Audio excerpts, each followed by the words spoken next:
Oh my God. That's all I have to say. So we have this guest, we have a spreadsheet that shows all the guests who are coming on the show that explains like contact information, pickup points, travel details. And this Monday on the list, it just said, oh my God. And that was the week before because we were planning on doing this show with Ye, Fuentes, and Milo. If you didn't see it, I'm sure most of you did, they broke the internet with Alex Jones today, where Kanye, wearing a Balenciaga mask, gloves, with a bottle of Yoo-Hoo and a net, was imitating Netanyahu with a high-pitched voice. He went on to say that he was a Nazi. Kanye said that he loved them, right? Is that what he said? He defended Hitler. He denied he denied. I want to be very, very careful about this. Elements of the Holocaust. And then I don't even know. I mean, we'll pull up a bunch of these clips. We'll talk about it. He called me an NPC. He made up some fake story about me getting a phone call before the show, which is just not true. I'll give you all the details exactly about what happened because it's more like it's like close to what was true, but not what happened. And Mike Cernovich tweeted that Tim Pool dodged a bullet. I don't even know, man. This is so it's weird. How is this real life? So I guess we'll talk about it, but we do have this. Head over to timcast.com. We put up the Green Room episode with Ye West, Green Room number 35. You can find it in the members only section. This is a mini doc. It's 23 minutes long, showing the crew. My brother, he went out, met up with them. They fly back. What happens when they get here? Things like the limo didn't show up. They dip off to Matsutake Hibachi in Frederick. What was happening with fans? Ye's standing around talking with us, the things that were said, the things he was doing. It's all there. Wanted to show everybody what happened. It's just very strange, the way things played out, but it's available there. Green Room number 35 is up. You can become a member to support our work, smash the like button, subscribe to this channel, share the show, all of that good stuff. We got a whole lot to talk about because it's just a very, very crazy day. I'll put it that way. And joining us to discuss this and so much more is Alex Stein.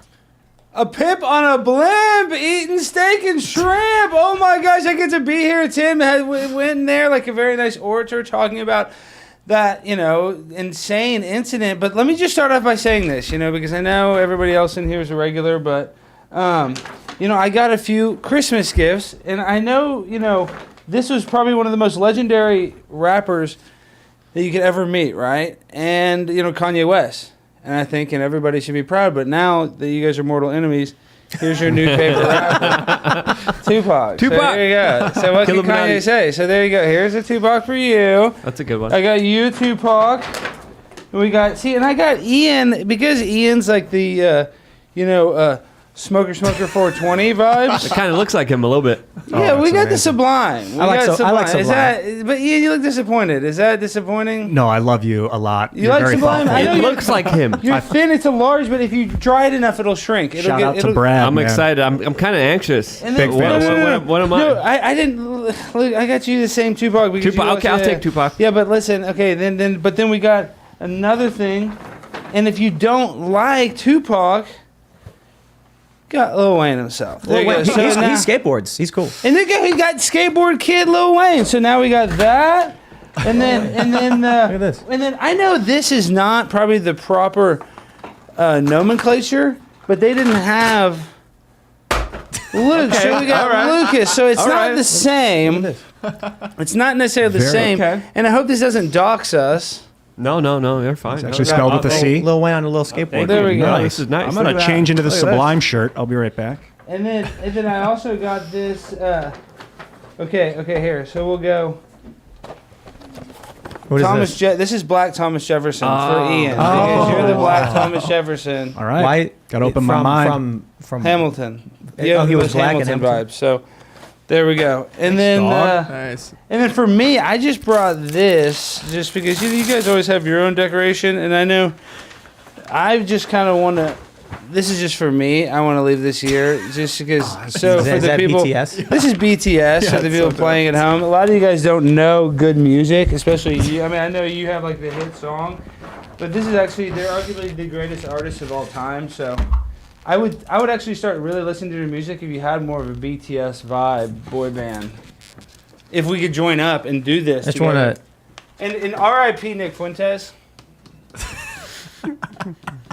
Are we taking Pour over some the out. show? I bet the chat's mad. Okay, here, let me just put this up and then we can go back to the show. I apologize, guys. Chat's love. All right, so now you know who Alex Stein is if you don't. Yeah. We're on the grind all the time. What an grind intro. all What an intro. Luke is here. So we got a crazy man for a crazy day. My name's Luke Radowski here of wearechange.org. Today I'm wearing my Make Taxation and Theft Against shirt as the IRS is reminding everyone that they have to report every single transaction over $600 on PayPal as the Pentagon just lost another $2.2 trillion. They don't know where it went. They don't know where it found it. This is why... Last time they lost. I know. What happened last time? Last time, what happened? Let's not get into that. I think 9/11 happened after that. Well, September 10th, 2000. All right. Never mind. Next thing. I don't The think best. that happened. If you want the shirt, if you're disgruntled at the IRS, you can get it on thebestpoliticalshirts.com because you do. That's why I'm here. I'm happy to be here, Alex. Thank you so much for the gifts. Oh, look at this Very, shirt! very thoughtful. I'm a huge Sublime okay, fan. and you got to dry it a couple times, but it does shrink. It's Walmart. They played out here. really? Sublime with Rome. I think they played here like a month or so ago. Bradley Knowles, the original, the OG. Shout out. Love you guys. Love the dog. What's the dog's name? The Dalmatian? Lou Dog. Lou Dog. Shout out to Lou Dog. Lou Dog. We also got Serge pressing the buttons. What's up, guys? What an intro, right? And Serge, wild. here, because, I had to say this. Serge, I forgot Serge's name because I had just met him earlier. And so here, Serge, you can get transgender Whitney Houston because you're the new transgender Whitney Houston. Nice, Because, nice. Lydia, Hey, the I'm all about transition. it. I know you're a man. You're a human being man with male genitals, but Good Whitney voice. Houston is in between. So Hey, this all is a about it. transition. So legend guys- to new legend. You guys ready? Hell yeah. go. Yeah, let's jump in. We're just going for it. Here's the story from Timcast.com. I'm just going to let you guys know I'm not reading a single quote from this man, Ye. Ye calls Hitler a cool leader and makes other anti-Semitic comments during InfoWars appearance. You can't say that out loud. That's what Ye was saying. He was doing Mussolini made the trains run on time thing? That whole bit? Yeah, that whole argument. It's just, let me just play. I'm going to play clips. I gotta play this clip because it's just crazy. So is the audio good? I like Hitler. I don't like Hitler.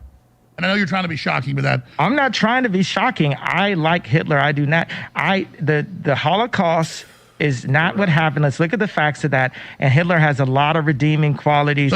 Oh my God.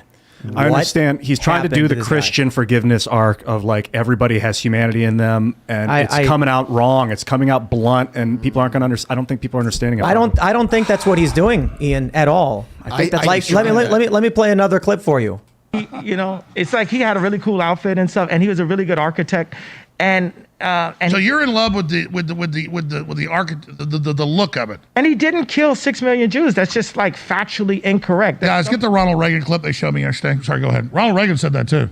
Well, I think Hitler did target and kill some people. So I think, And I had to I say think this. Obama killed Palestinians. Alex, that was, I don't know, man.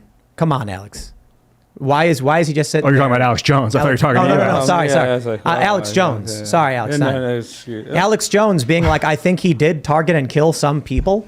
Like, I don't know. Like, this may be a bit personal, but I think Luke had family members who were personally targeted by that. Yeah. My family died.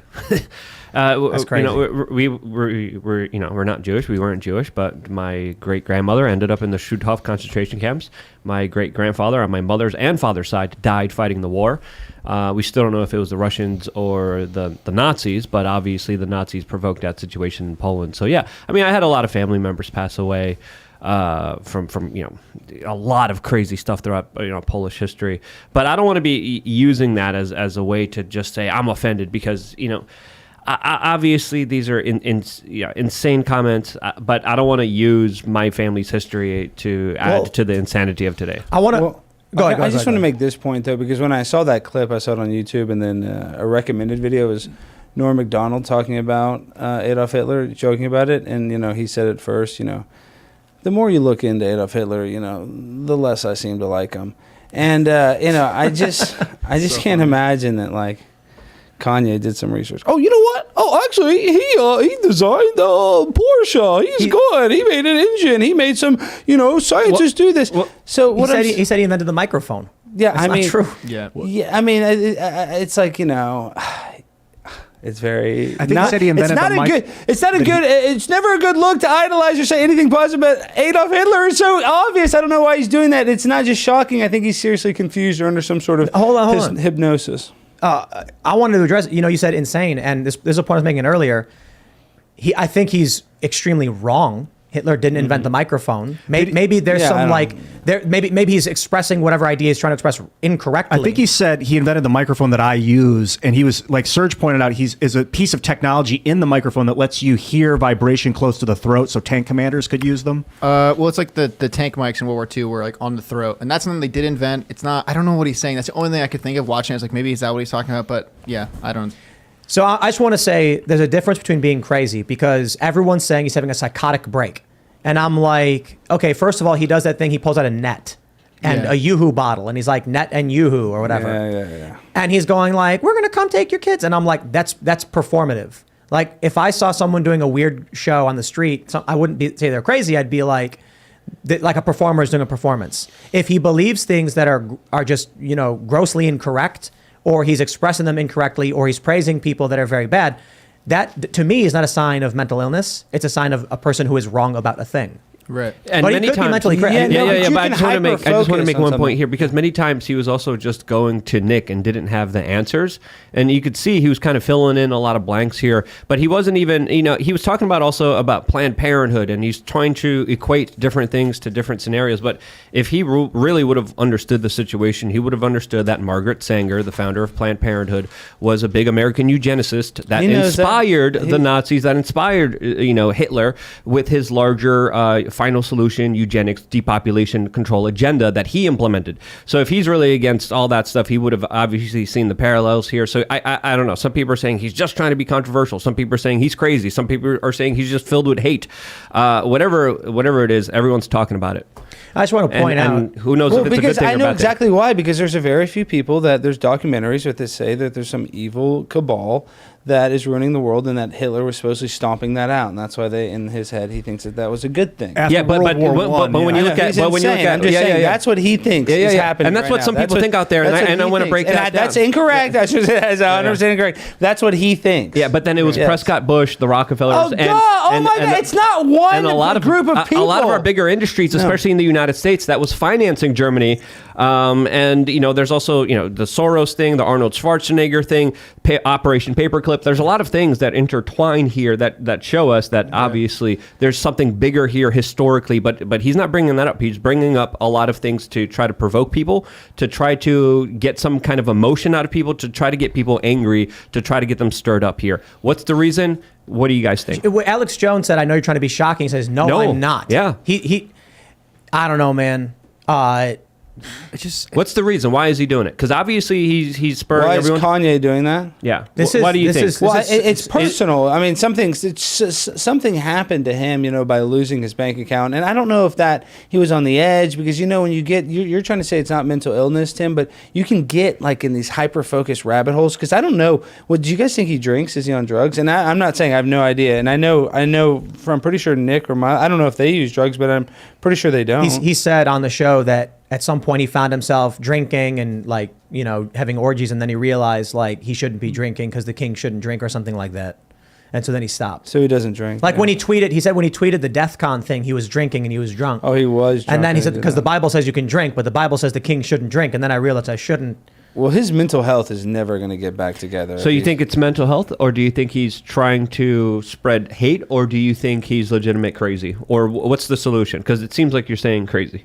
I mean, I think it's a little bit of both. I mean, they say that why do these school shooters happen? Everybody's like, oh, it's on the FBI's radar, this and that. You can get radicalized by the stuff you see in your search engine and your algorithm, by the stuff that you repeatedly watch and the stuff that gets recommended. But you don't see this stuff, what Ye is saying on the every internet. photo I see of him, he's on his phone. Yeah. And I'm a guy that's addicted to my phone because I do stuff on my phone. I edit little clips sometimes and I have to film stuff. I'm always on my phone.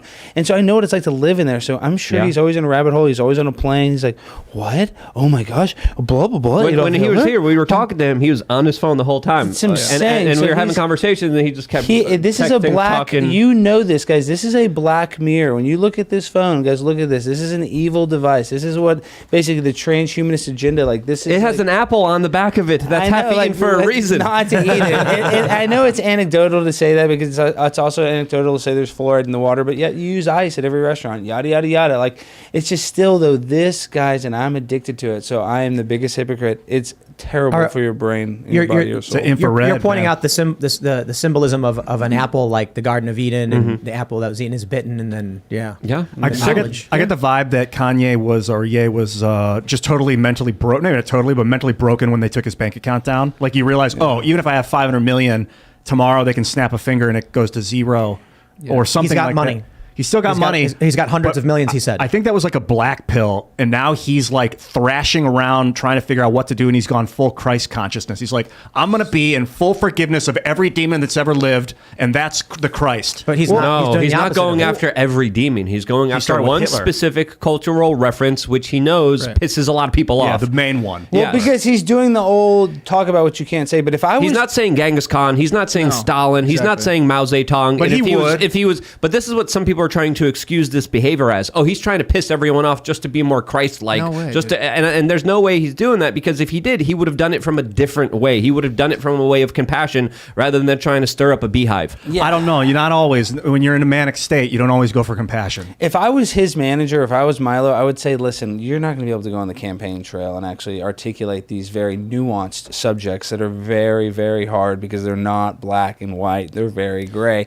And he's not going to be able to articulate that. But his best weapon, and he even said that he thinks in music. He thinks in harmonies, melodies. So he should, if he really wants to expose a New World Order, he should have an anti-New World Order album, make that go number one. But that's not what he wants. He wants a UBI. He wants sustainable government housing for everyone. But He's let me get my tinfoil hat. Let me Yeah. get my tinfoil hat, because this is what Tavistock, the Tavistock Institute, basically they do a lot of the mind control, a lot of the MK Ultra experimenting, and they have music that they use as propaganda because they've actually done testing that they know what harmonies and melodies are actually pleasurable for our ears.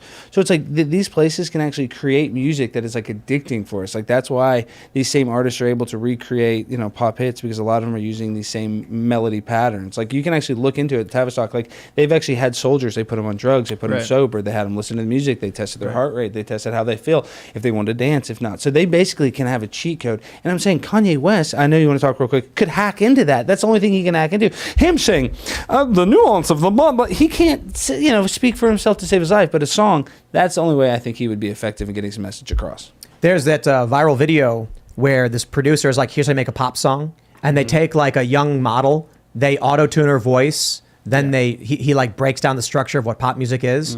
They even have AIs that can auto-generate melodies and beats, and then they craft it into the perfect pop song, and that's how it goes. I think what Kanye is doing culturally is he's speaking the harmony, but there is no melody. And people they don't know what the melody is, so it sounds confusing, like what he's saying about, yes, there is goodness in people that we think are evil. That is like a harmonic to, well, let's start with what we know, which is that Hitler was addicted to amphetamines and led a genocide against the culture. Let me give a shout out to Ian. Yin Yang, you've seen it, right? It's the the white and the black. Yes. There's a dot in each of them of the opposing color, symbolizing that within light there is dark, within dark there is light. And the sun and moon. Right. It's the duality of life, but it's all. But the point I'm trying to make is that people often don't realize it doesn't just mean one against the other. It also means within the dark there is light, within light there is dark.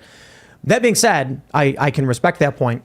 I think we all understand the nuance because the conversation's been had about, even Hitler liked dogs. Mussolini made the trains run on time. But there's a reason why we specifically highlight the really evil things that came about from what they've done, because that is the bulk of their character. Yes, we get it. Humans share certain traits that we like, but we're talking about the specific unique components of a particular individual and the bad things they've done. You know what I mean?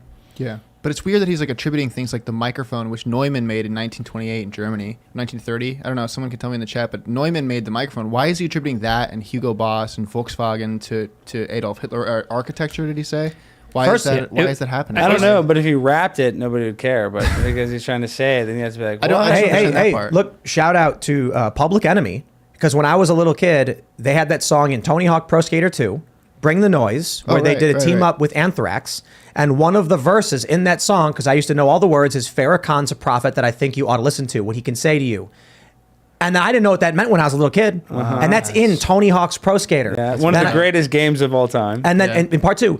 And then I grow up and I'm like, I wonder what that means. And I look into it and I go, holy, what was in this game? Wow, dude. And you loved it.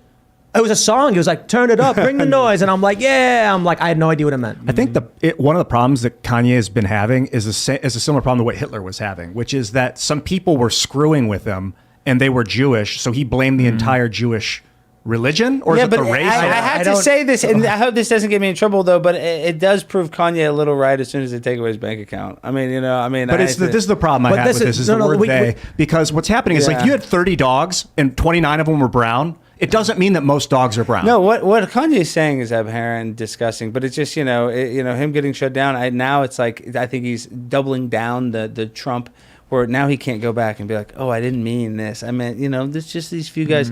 That's what I think it's the slope. He's just gone too far. So when he's here, if you guys watch the Green Room episode we did, you'll understand my point.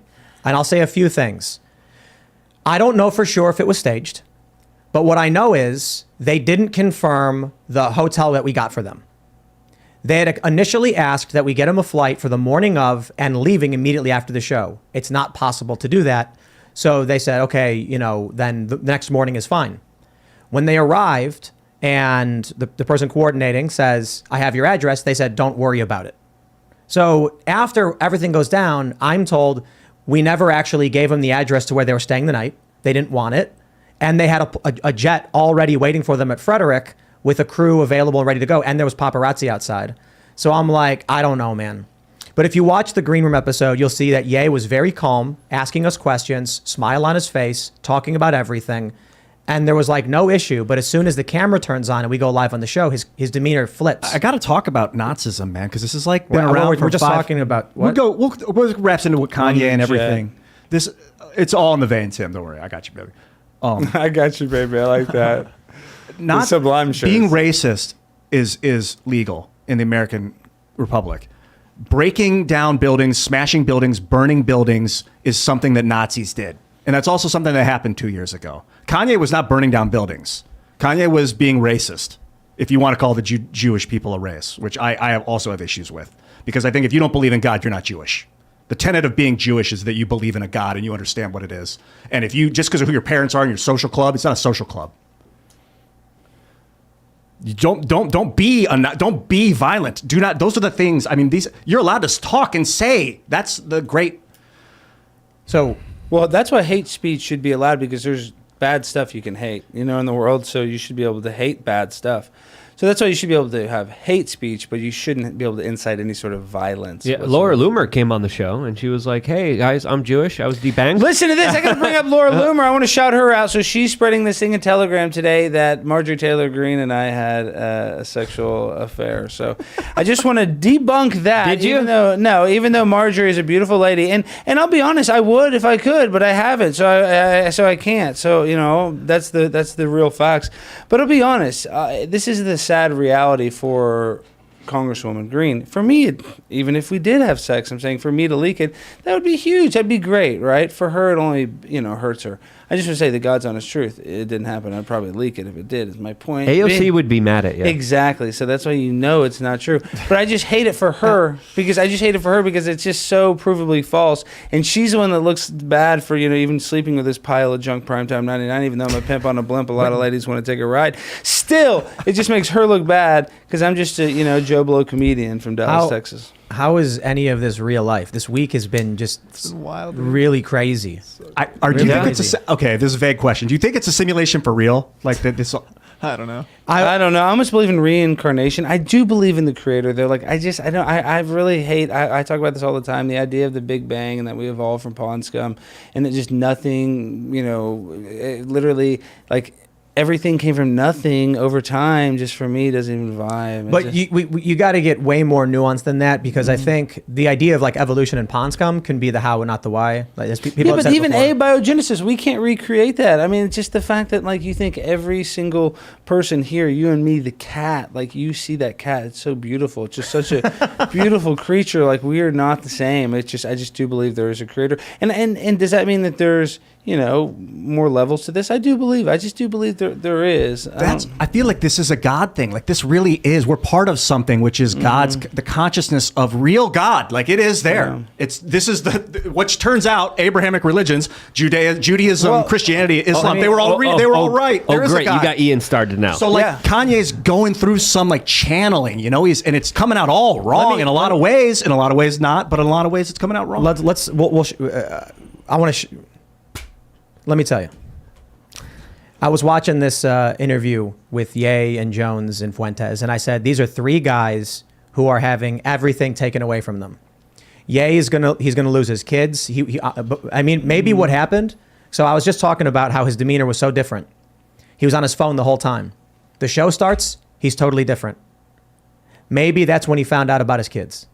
He mentioned something to us before the show about his going through wife's divorce. lawyer being really good. Yeah. Like he looked at me, he was like, "Damn, my wife's Well, it lawyer's looks like really he got good." a good And deal so- though. He got 50-50 with $200K a month. But my point is, he's sitting here right before the show starts, and everything was fine.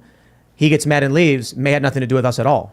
Yeah. Maybe it was planned. Maybe because he's on his phone, he gets that message. I get it. So he's a guy who then says on the show, they're trying to put me in jail. They're freezing my accounts. He's going through a divorce. They're taking everything away from him. They're saying, Adidas tries stealing the name of his shoes. Alex Jones, they're coming after for $2.75 trillion. And Fuentes at one point was banned from flying. You take three guys who have nothing left to lose, and you'll get this or more. And this is why I oppose cancel culture, and I say we should be having conversations with these people. Let them come in to the circle and work out the issues. Because if you just say never, not a chance, then they'll go wherever they can go, and they'll say we have nothing to lose, and they'll just do whatever they want. Well, that's what's kind of sucked too about that interview. As soon as Nick was going to talk, which everybody wants to hear from Nick. I mean, he's one of the most polarizing people within any political ideology, whether you're on the left leaning or right leaning. And as soon as he's about to say something, then Kanye leaves. It just sucks. Nick is so interesting. He's one of the most interesting people, whether you like him or not.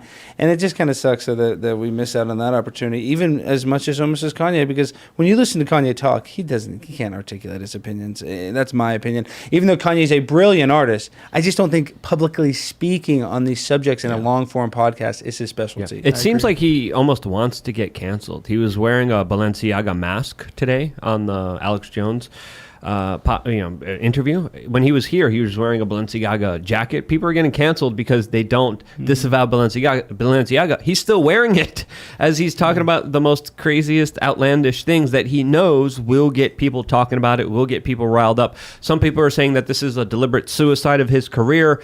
I think that's also another possibility here. Some people are saying that there's clear, problems mentally here. Who knows? I don't know. I can't really quantify it. I'm just kind of, Why is he just shocked at all this, to be honest with you. Why is he wearing a Balenciaga mask? It's Yeah. a GIMP mask. Like It's from, Balenciaga. really? Yeah, it's It's a Balenciaga it's $160 Balenciaga mask. I think he's indicating that he's been gimped by that establishment. Maybe. I think that's what that is supposed to I represent. mean, he's worn it for concerts before as well, mind you. And then Jones even made the point, is it really even him?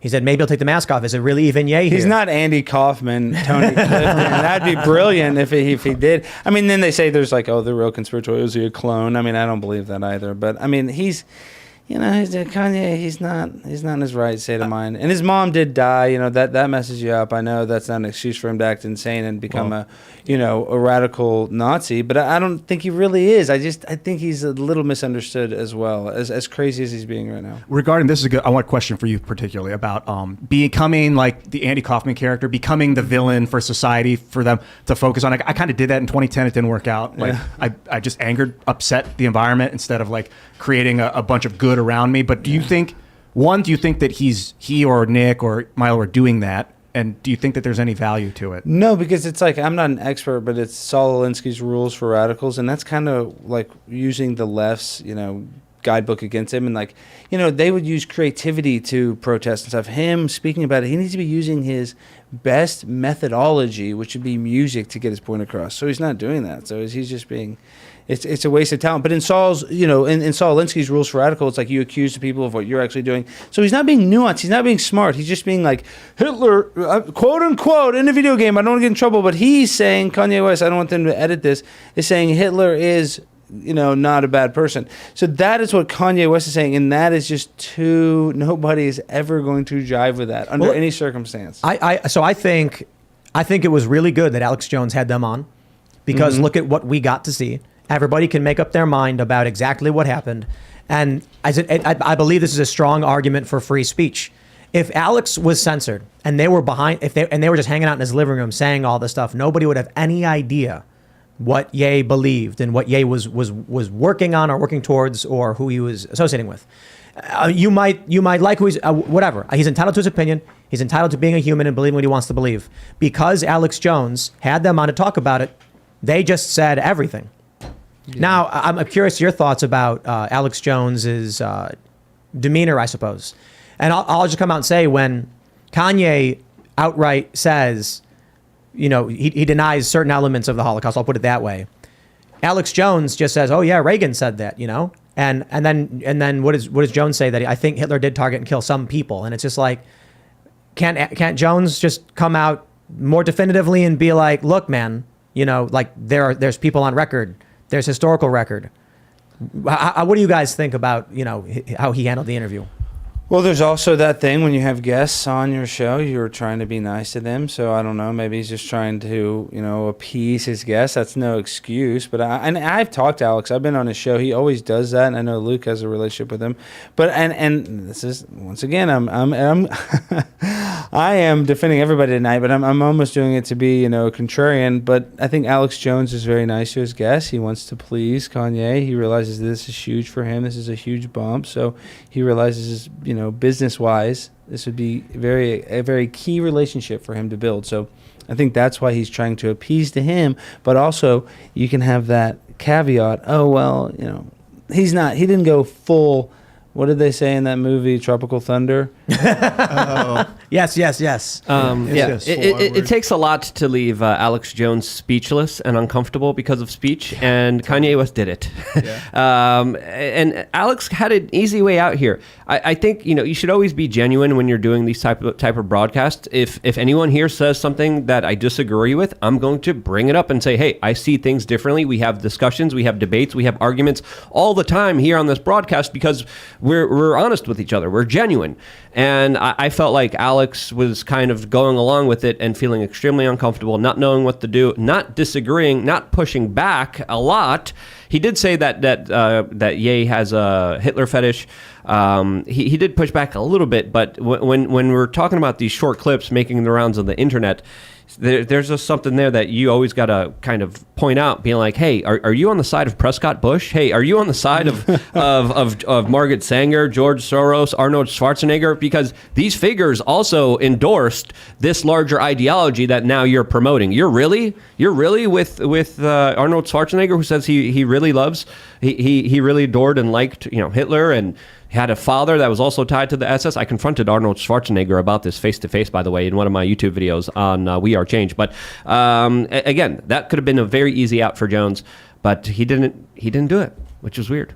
I think if Alex probably thought if he told Kanye, no, Hitler did kill 6 million Jews, that Kanye would have got up and walked out. Like, he's probably like, oh, how do I not make Kanye walk out? I mean, and guys, and that, once again, I carry the water, but Alex Jones is arguably one of the greatest broadcasters of all time. And when it comes to internet and comes to Legendary and comes to Alex Jones was right and some of the stuff that he foresaw, but right now he is slipping. He's under, so much stress with all these constant lawsuits. So that's what I'm saying. He's not his normal self. So too. Yeah, either, both of them. That's why they're both kind of a little desperate right now. Just to defend them a little bit, their behavior. When Ye came in to do the show on Monday, he was like, they're trying to put me in jail. We're like, what are you talking about? He's like, they're trying to hit me with that Harley. And that Harley Pasternak guy, which Luke brought up, that worked for the Canadian military PSYOP, organization, whatever it was, did say like, oh, we're going to put you on drugs and your visits with your children are going to be terrible. That's weird. That's psychological manipulation when you you throw in the kids. That's what like an ex-wife does, you know, Yeah. especially with like the trans stuff.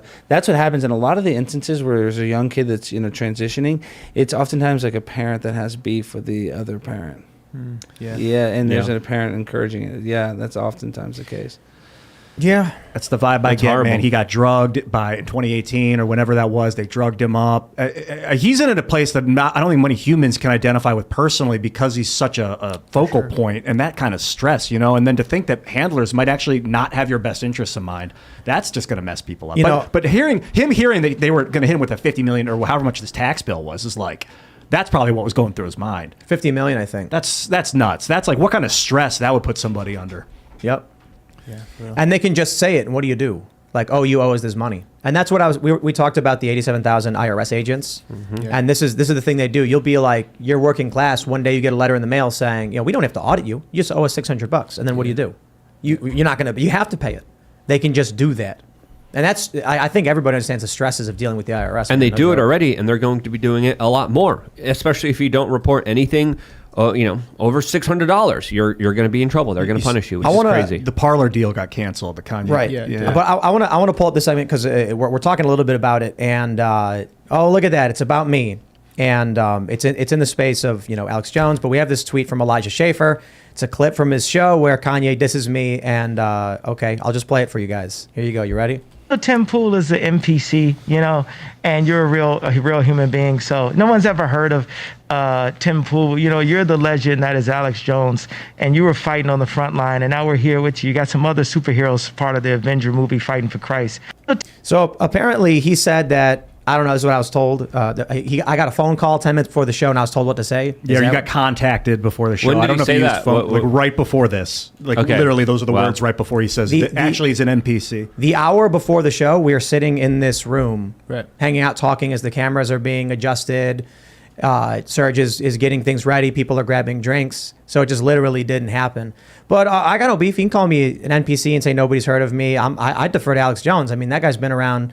He was doing this work 10 years before I even heard of, you know, a phone, before I even got anywhere near doing this kind of stuff. Well, Tim, you're a true populist when, you know, and when you're Kanye West who's saying, you know, quote unquote, Hitler wasn't that bad of a guy. That's not very exactly a populist opinion. So to him, you know, you are an NPC, no offense, but you're not. And, but I can see that's why he's calling you that. Do you understand? But I wonder, like why he came here. You know what I mean? I think maybe Milo was like, no, it's a good show. It's you know, they get like 1 million something views with their clips or something like that. I don't know. Yeah. Well, he has a little bit of a media blackout from what I understand, from what happened with what he said on Tucker and all that stuff, you know.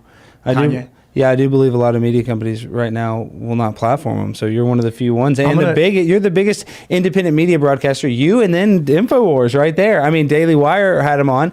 Boom, Candace is canceled. He can't go back on there. Blaze, we haven't had him on. So and Kanye, and I say this, you can come on my show. My show's coming out very soon, and the Blaze is going to be mad that I said that. But Kanye is welcome on my show. I'll Pimp on a blimp. Let's go, Kanye, all day, and I'm going to be nice to you. I'll let you guys in on some internal stuff.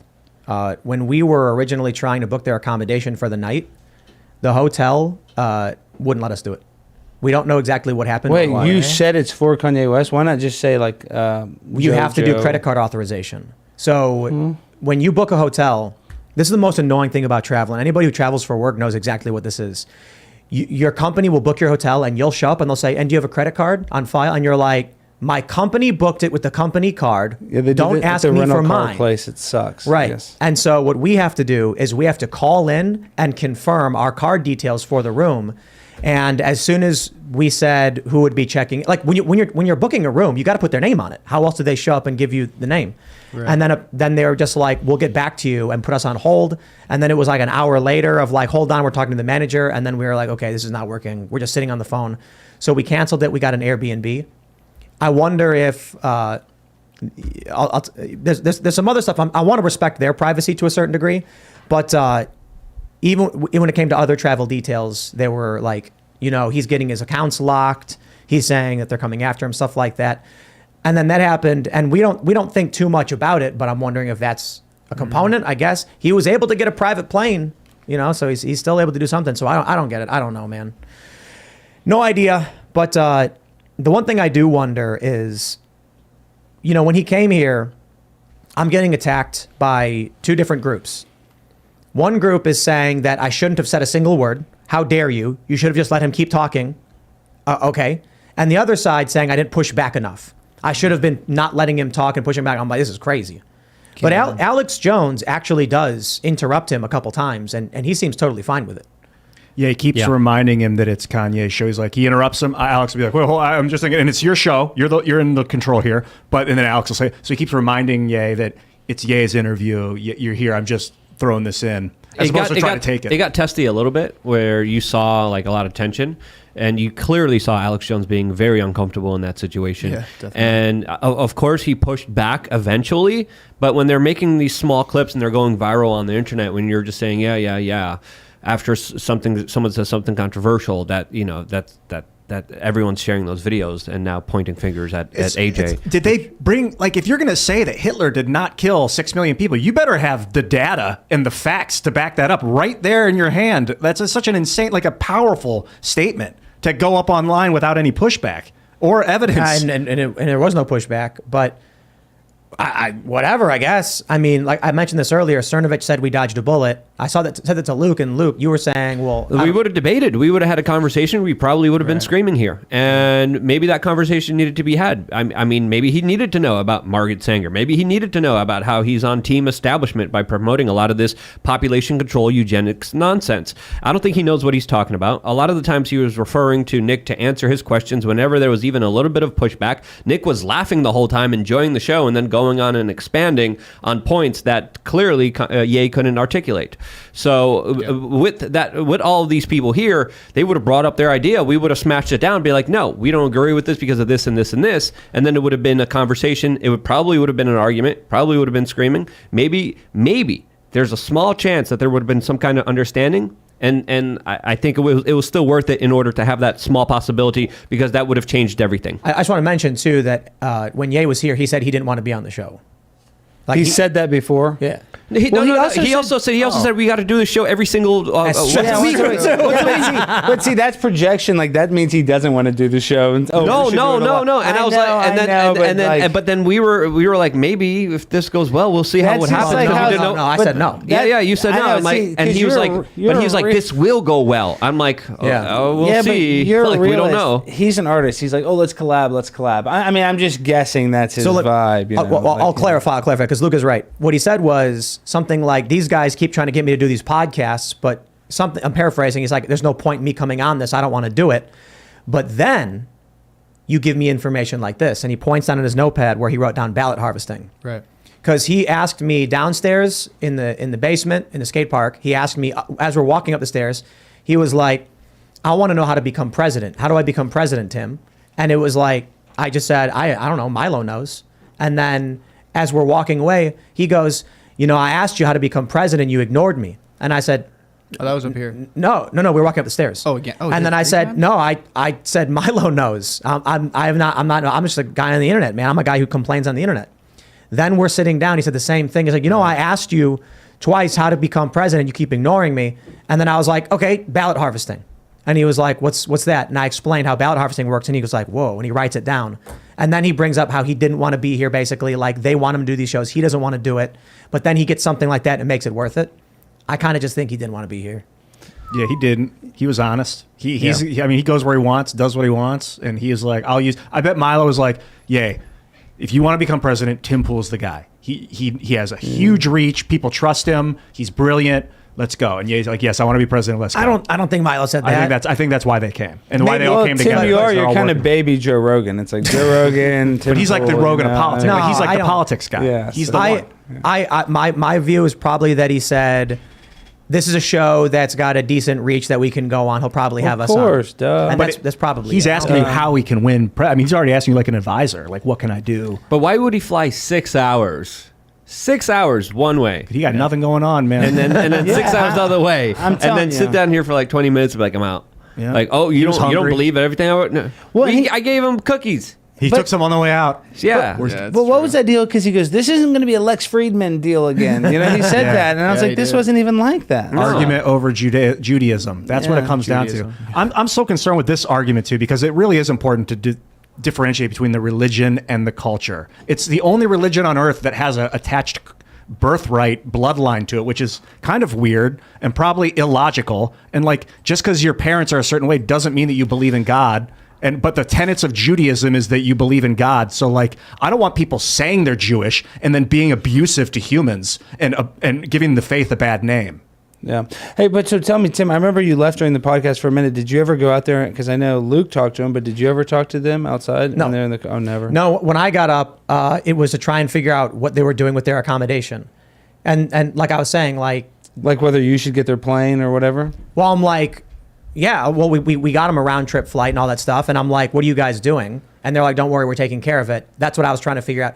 Look, I said to him, I was like, I immediately messaged Milo, like, what's going on?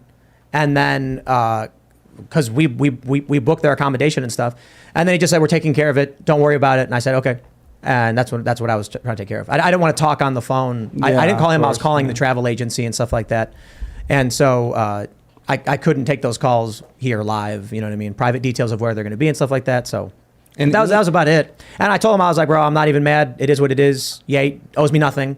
We invite people to come on because it's a benefit to us. We don't pay guests. You know, you being here is a benefit to us. That's what it is. So. And Ian came in. He was emotional. Everybody was emotional. It was really a good episode. You know, it's good. I'm saying, you know, it seems like it was bad, but it was. I think it. You know, it was. In the grand scheme, if you can back off and look at it from like a 10 million foot view, you're going to look at this moment in history of like that was the first meeting between Tim Pool and Kanye West. Maybe. I don't like celebrity culture stuff. I don't like the PR planned stuff.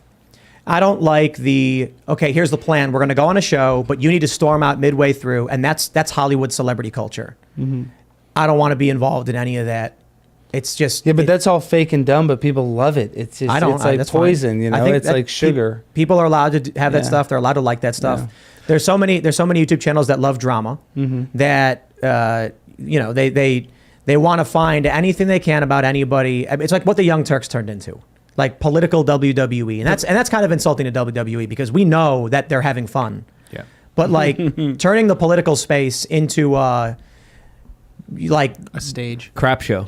Yeah, just like it's like this is something that I just don't like about YouTube. Is my advice to all of these YouTubers who want to do shows is just don't talk about each other, don't talk about personal stuff. Talk about bigger issue things like, you know, how people's lives are being impacted by policy, how politicians are either lying or telling the truth, what is in control of their lives or in control of their minds, what is affecting them. Fair point that commentators do have an influence. Joe Rogan says something and it becomes news because he's so influential. I totally understand that. But there's so much of like watching the social space devolve. And probably the saddest example is the Young Turks, how it's like Cenk and Anna just screaming at me. Like they're not making any arguments. They're just calling me a loser, a moron. Cenk is doing this weird chicken thing where he goes back and forth. And I'm not trying to drag them by saying this. I'm trying to, you know, I don't like talking about them because I don't think they're relevant, but they do exemplify how the space is turning into this like celebrity, you know, I don't like it. I don't want to be involved in that. It's like Jerry Springer, but more degenerate and low IQ. I bet today SBF's like, yes. I mean, he's already on a big PR media tour with the corporate media glorifying him. But I just wish, I mean, a lot of this is drama. A lot of this is just like e-girl kind of stuff between dudes. I just wish we would talk about Jeffrey Epstein as much as we do Kanye West. If the media would just be focused on where Jeffrey Epstein was going, who he was meeting with, what he was saying, like they are with Kanye, the world would be a better place. If just SBF would get as much attention as Nick Fuentes, my goodness, please, we could only dream. Sam Bankman-Fried is his name. Yeah, well, just not just Sam, but also you have to remember, you have to look into Jimmy Savile too, and that's why, you know, I think that's so important because that gives you the context of you're like, wow, there's people this powerful, and this guy was knighted by the Queen, and he was literally probably the worst serial child rapist of all time. As a matter of fact, not just that, he did even worse stuff that we can't mention on this show. Well, yeah, he had access to the Children's bodies. And Hospital, it's absolutely stuff. like the most like monsters beyond even understanding for most human beings. Sorry, go ahead. And so when you realize that there are people that are at the highest upper echelon of society that are actually doing terrible stuff to children, and you see the time that Bill Gates spent with Jeffrey Epstein, that they're all connected connected through Prince Andrew, who's connected through the royal family, who you can even see Ghislaine Maxwell and Jeffrey Epstein are sitting in a cabin that is like the most exclusive royal cabin that there is, some Swiss chalet or something. I don't know if you guys are familiar with the photo that I'm talking about. Oh, yes. You know, and so the fact that they would have access to the Queen, literally. They were hanging out with Kevin Spacey. Kevin Spacey was in the Queen's chair. It's like this is like a form of drama. Like what we're doing right now is gossip, just on a level of people we don't know personally. This is different. serial This is child criminals. predators happening with Bill Clinton on the Lolita Express 26 times. On the flight log that we know of, with no Secret Service. This guy is the top guy. And we know that if you look at his pattern of behavior, what he did in the Oval Office with Monica Lewinsky shows you that he's willing to do stuff because he is a sexual deviant and does not follow the rules. So if you think that he's going to Jeffrey Epstein's island And in the ditching Caribbean- Secret Service. Yeah, and that's what I'm saying. No Secret Service to go to St. James Island just to drink some, whatever, pina coladas. I'm sorry, But you're dreaming. But when I say drama, I'm talking about doing a show where you're like, did you see that guy when he was drinking that beer? Wow, what a dumbass. Versus that guy's on a plane with children to a private island. They're trafficking them. I think That's not drama. Luke, you made a good point that it's criminal. Talking about criminal behavior, When especially like someone's- vile yeah, criminal behavior. exactly. That's But different. it's not just that. It's the government. It's how your life is being affected. It's how they're harming your children. It's how they're destroying your property. It's eminent domain. It's a violation of the Constitution. These things will make it. These things are evil people, criminal people. These are politicians, lying, cheating, stealing. Has a direct impact on the survivability of humanity and the future of this country and our culture and the world. And then the other thing is, I saw a guy walk outside and he was eating a bucket of ice cream. What an idiot. Yeah, I think it's like a fractal, and let me explain that. Like, drama is good in small doses. Gossip is good in small doses because you need to know who's crazy. If someone around here is going to go nuts, everyone needs to know so we can make sure that guy's not here. And that's why communities would gossip. So you can learn about yourself through gossip, through watching other people deal with drama. And that's good. But if it overtakes the conversation, that's bad, in my opinion. Let's pull up this story here. This is big news. CNBC reports Ye's deal to buy conservative social media app Parler is called off. Conservative social media company Parler said Thursday its deal to be bought by Ye has been called off. The rapper, formerly known as Kanye West, agreed to buy the app in October for an undisclosed amount. Ye has made repeated public anti-Semitic comments in recent months, and several business partnerships involving the musician have been terminated. I don't know exactly why. They say, quote, the company has mutually agreed with Ye to terminate the intent of sale of Parler. The app's parent company said in a statement, this decision was made in the interest of both parties in mid-November. Parler will continue to pursue future opportunities for growth and the evolution of the platform for our vibrant community. He brought this up in the pre-show. He said something negative about it. Like, I forgot what it was. He was asking Like you they're about... trying to unload it off of me. Like, Yeah. are they trying to? He was talking to, I think it was Nick. It was me. No, it was me. Okay. And Tim. He was asking No, us what we even thought. before that, he was talking to Nick before you even came in, when you were talking about federating Parler, because you came up, you're Yeah. like, the Federation, fractals, break the code, and all the yes. stuff that you always say. But before that, he was like, do you think they're trying to just offload this on me and put it on me?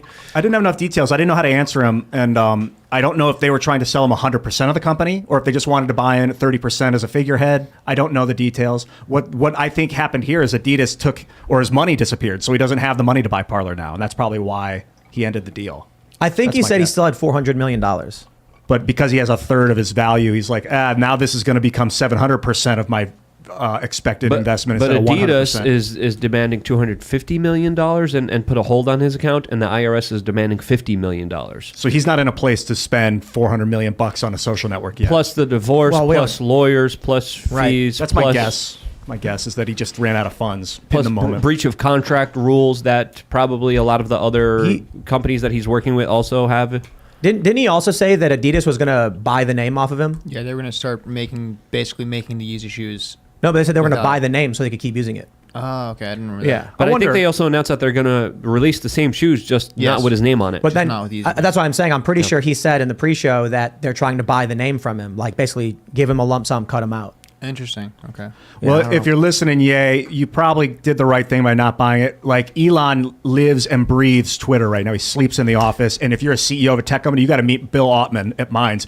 10, 12 hours a day, that guy, for the last 15, 12 years. That is his life, is Minds. And you need to be like that if you want to be a successful CEO of a tech company. Well, and this is what I think about like the future of digital media, and that's why I look what Tim is doing is so important, because like all these cable channels are dying. They die like really quick. But I believe the future will be like how they have an audio-only RSS feed, that soon there'll be a video-only, like a video RSS feed, and you'll be able to pick a platform and you'll be able to choose which content you want. So whether it's any sort of video or it's audio-only, I think that will be the future, because, the media that we have today where people are paying for, their cable like it is, I think that's going to die really soon. We're working on technology with the foundation that I'm starting, where you'll have your own software packet that you can upload video to, ideally, Rumble or your own server or something. When we launch it, it's going to be pretty alpha. And then the idea is you'll be able to see your Mind stuff, your Twitter, your Rumble, maybe your Parler, maybe not. I don't know if they're going to open source their code. Tim, what are you smiling about? I'm looking at those chips, just thinking about. Oh, he's ready to do it, because we spent an hour talking about Kanye. We got to go insane for the Ukraine already. Wait, okay, we can do it. So I wasn't. No, so no, what's no, the no, timer? no. No, we're gonna do it. We can wait. We gotta wait. You have three. Let's wait a little bit. I know. I got three. We're gonna go. I'll eat a 3-piece. You're eating all three of combo. those? Well, we'll see. Okay, It's hold all on. freaky Goodness. deaky. Last time You guys were having a good two. conversation, and I'm just chilling. I didn't want to interrupt because I was Tim laughing. had this smile on his face. No, we're talking about the future of digital media. But So you guys were talking about the future of digital media. I think it's very important. And while you were talking, I looked over and saw that we have 3 of those crazy blue fire chips. And I was just thinking about the last time Alex ate one, and it was hilarious.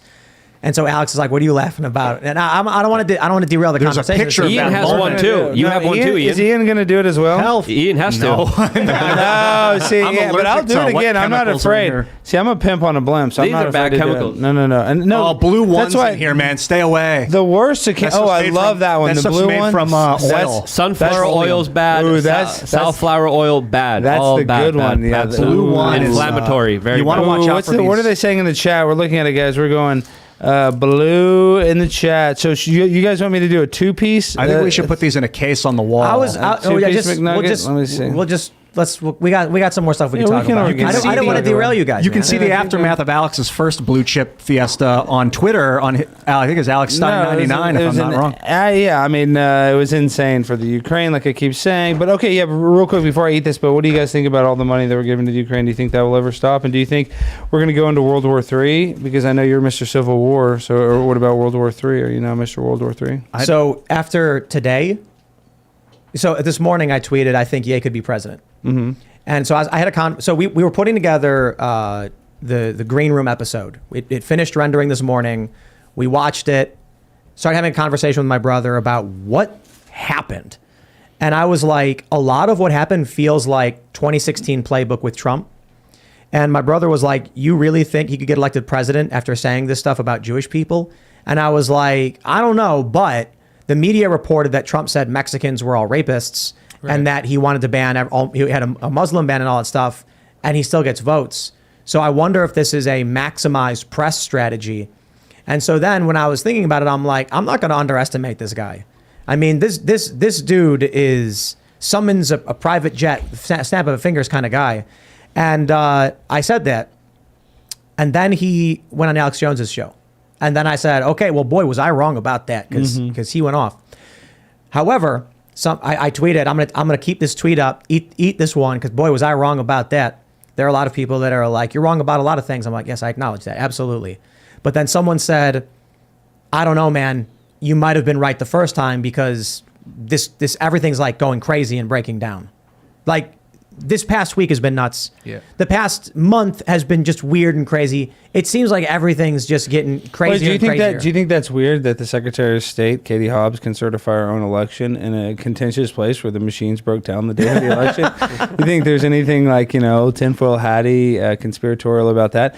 No, I mean... I do. And let's just say the only election that was more fair and accurate than the 2020 election was the 2022 election. Oh, and I want to say this. This is another thing, and I know this is probably an unpopular opinion in the conservative world, but because I'm truly a populist and it's not really what I want, it's what the people want. But everybody's like, oh, in the conservative, we gotta get Dr. Oz. We need Dr. Oz. And I'm like, are you idiots smoking weed or something? We need Fetterman Lurch.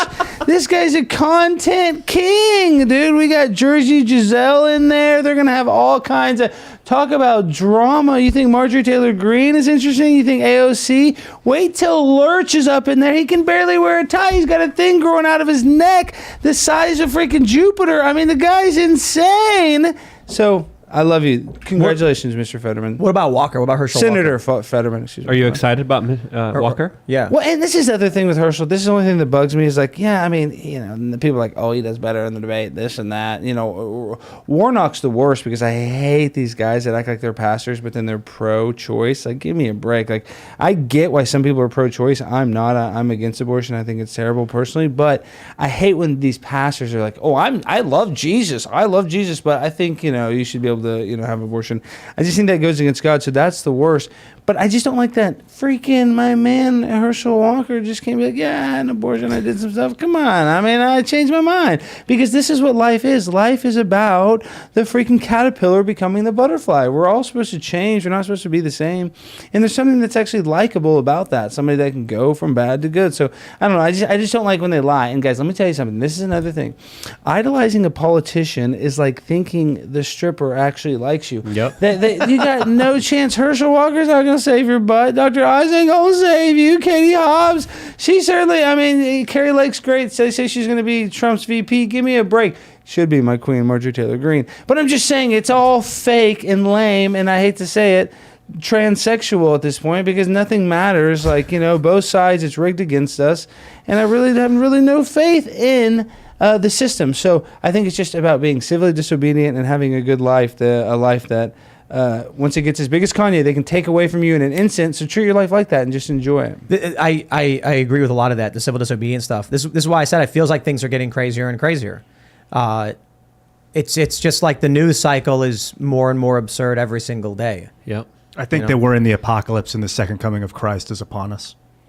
That's a bold statement. But the news cycle too has been a little slow in the fact that I'm not saying that as a disrespect to you, the fact that you're leading it, but it's like we're like starving for news, like because they don't want to talk about the elephant in the room, like the Epstein. Oh, excuse me, not Epstein. You're talking about the Hunter Biden laptop. Like there's other stuff they want to talk about, but they want to talk about Kanye all day long because it's basically like he's like Trump. Yeah. There's a revolution. He's like Trump. There's a revolution happening in China right now. Exactly at the right. Foxconn factory. I mean, there's so many important things that we could be talking about.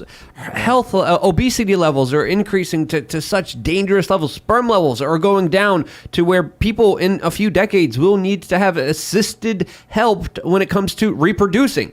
Like we're at a crisis of civilization, and yay is the main thing of discussion.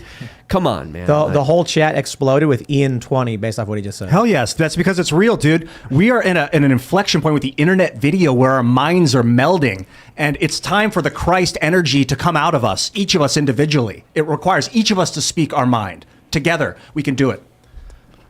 Well, I don't know what that means. Congratulations for being here with me. Well, it is. It's people all are about, also asking if you dropped acid today. Negative. Well, no. But Ian has a point because I think I talked about this last time. But we are, energetic beings, so we're vibrational. So we can either be high vibrational or low vibrational, and like that's why they say misery, loves company. We're like energetic, like magnets. So you're right. It's like that's our Christ-like energy within us, and so we kind of tend to gravitate towards people that have that similar energy. They call it sympathetic vibration in science, where one object will vibrate and then another one of a similar structure across the room will start to vibrate. So the human bone, for instance, is a crystal. Yeah. Made of crystal. People are saying Ian 20 and even Ian 100 after that last one. I'm telling you, man, this is what's happening. This is either it's a self-fulfilling prophecy that humans want, is someone to step up and become the second coming, or I think all of us together are creating the second coming of the Christ energy. You never put your faith in one individual. Preach, Ian. And I love what we have in the chat because I'm always in the chat every single episode. I try to read every single chat, and whenever someone makes a point, Bryson Gray's in the chat, my man, Bryson Gray. You're the man, Bryson. Everyone in the chat always rates everyone's performance from 1 to 20, and you can see 1 or 20. Yeah, but sometimes it's 15, sometimes it's 5. It depends. And it's usually, you're right, it usually is 1 or 20. But I think that's awesome in the chat room, and it's good seeing that feedback automatically. I pictured so keep ranting. I pictured an alternate reality where I ran after Kanye when they left, and then had a conversation with him, and he was like, "Let's go back in," and we come back in, and the articles were like that would have read, Kanye West storms off of Tim Pool interview, comes back with Jesus, and it just shows Kanye with a frown, same frown on his face, but I'm there next to him because people tell me I look like Jesus. Well, the in whole pictures. episode, you're hoping that Kanye comes back. You're like, is he going to come back? Is he going to come back? He was hanging out. That would have been He was the hanging episode out that changed the world if he came back and I was sitting there and people were like, that guy looks like Jesus. Christ is here. Like, I'm not saying I want to be like Jesus. He inspired me. That idea that someone could be like that in reality. I like long hair, whatever. I don't really care about the look. It's just that's what I want. Well, and to say that, I think that's why it's important though, that you do platform people like Nick Fuentes, Tim, because people like you said, why it was important for them to go on Alex Jones to hear their thoughts.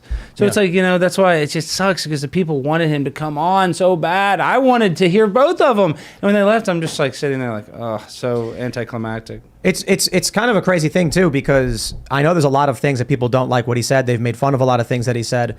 But he says a lot of things that a lot of people would agree with when he was talking about nationalism. He was talking about working class stuff. You don't get to hear that. You only get to hear the worst possible thing. And that's probably one of the reasons why they don't want someone like him to have a platform. Of course, I think he believes things that are wrong, completely disagree with. But then he'll also say something where you're like, oh, okay, then it's humanizing. If someone like Fuentes can come on and say he's not racist, that he thinks people are different, but everybody can get along. And it's the You perfect. can call him a liar and all that stuff, but have the conversation. It's the perfect allegory of Christ. He was defending the weakest, the prostitute, and was like, if any of you are sinless, then criticize. Who here has not done something wrong that would get them canceled? Every one of us has done that. Ian once explained how to make chloramine gas. Live. Ian's vibing tonight. I He's like vibing. Ian. Yeah, he's vibing. He's vibrating. Yeah, for Literally. sure. Yeah, man, this has been on my mind a lot. The last few But days. We I gotta just have to compassion. admit, and for me, once again, being a stan, Nick Fuentes is hilarious and he's funny, and I do think he is a little misunderstood because I really don't think, now Kanye, where he's going, I think he's watched a lot of those, Black Hebrew Israelite type documentaries. Farrakhan. Yeah, Farrakhan. So he's kind of in that, there's an evil cabal of people, the Jewish Illuminati. Right. I think Nick's maybe was in that at one point and kind of realized it's a little nuanced because let me just tell you something. I'm a full-blown conspiracy theorist. There is an evil group of people, but it's from all different groups of religion and society. It's not one, it's a secret group. We're not in it, but it's not just one group. Because I know so many great Jewish people of every, denomination. So it's not, that's not. But Ye didn't say Illuminati. He didn't say any of that. I know, that's He what I'm just said trying to the Jews. say. Did you guys see the Jimmy Kimmel video about Fuentes? I think it was Jimmy Kimmel, right? What do you mean? Kimmel played a clip of Fuentes talking about how there are gay men who have slept with women. So that must mean being with Who women. said that? Fuentes. There's a clip. clip. That clip. Jimmy Kimmel. Sorry. But I'm like, that was hilarious. Do they not realize he was joking? Like it was a bit. Of Like course. it was being funny.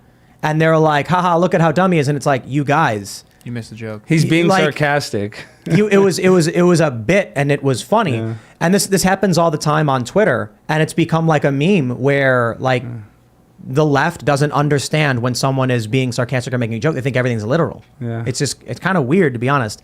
Yeah. I once was saying that one of the divides in the culture war is the right is willing to believe certain things may be jokes, and that could be dangerous when they're not, but they're willing to look for the humor and try and give someone the benefit of the doubt. And the left thinks everything is literal all the time. Yeah. Obviously not literally all the time. They think things are literal. Like many of them will take everything literally.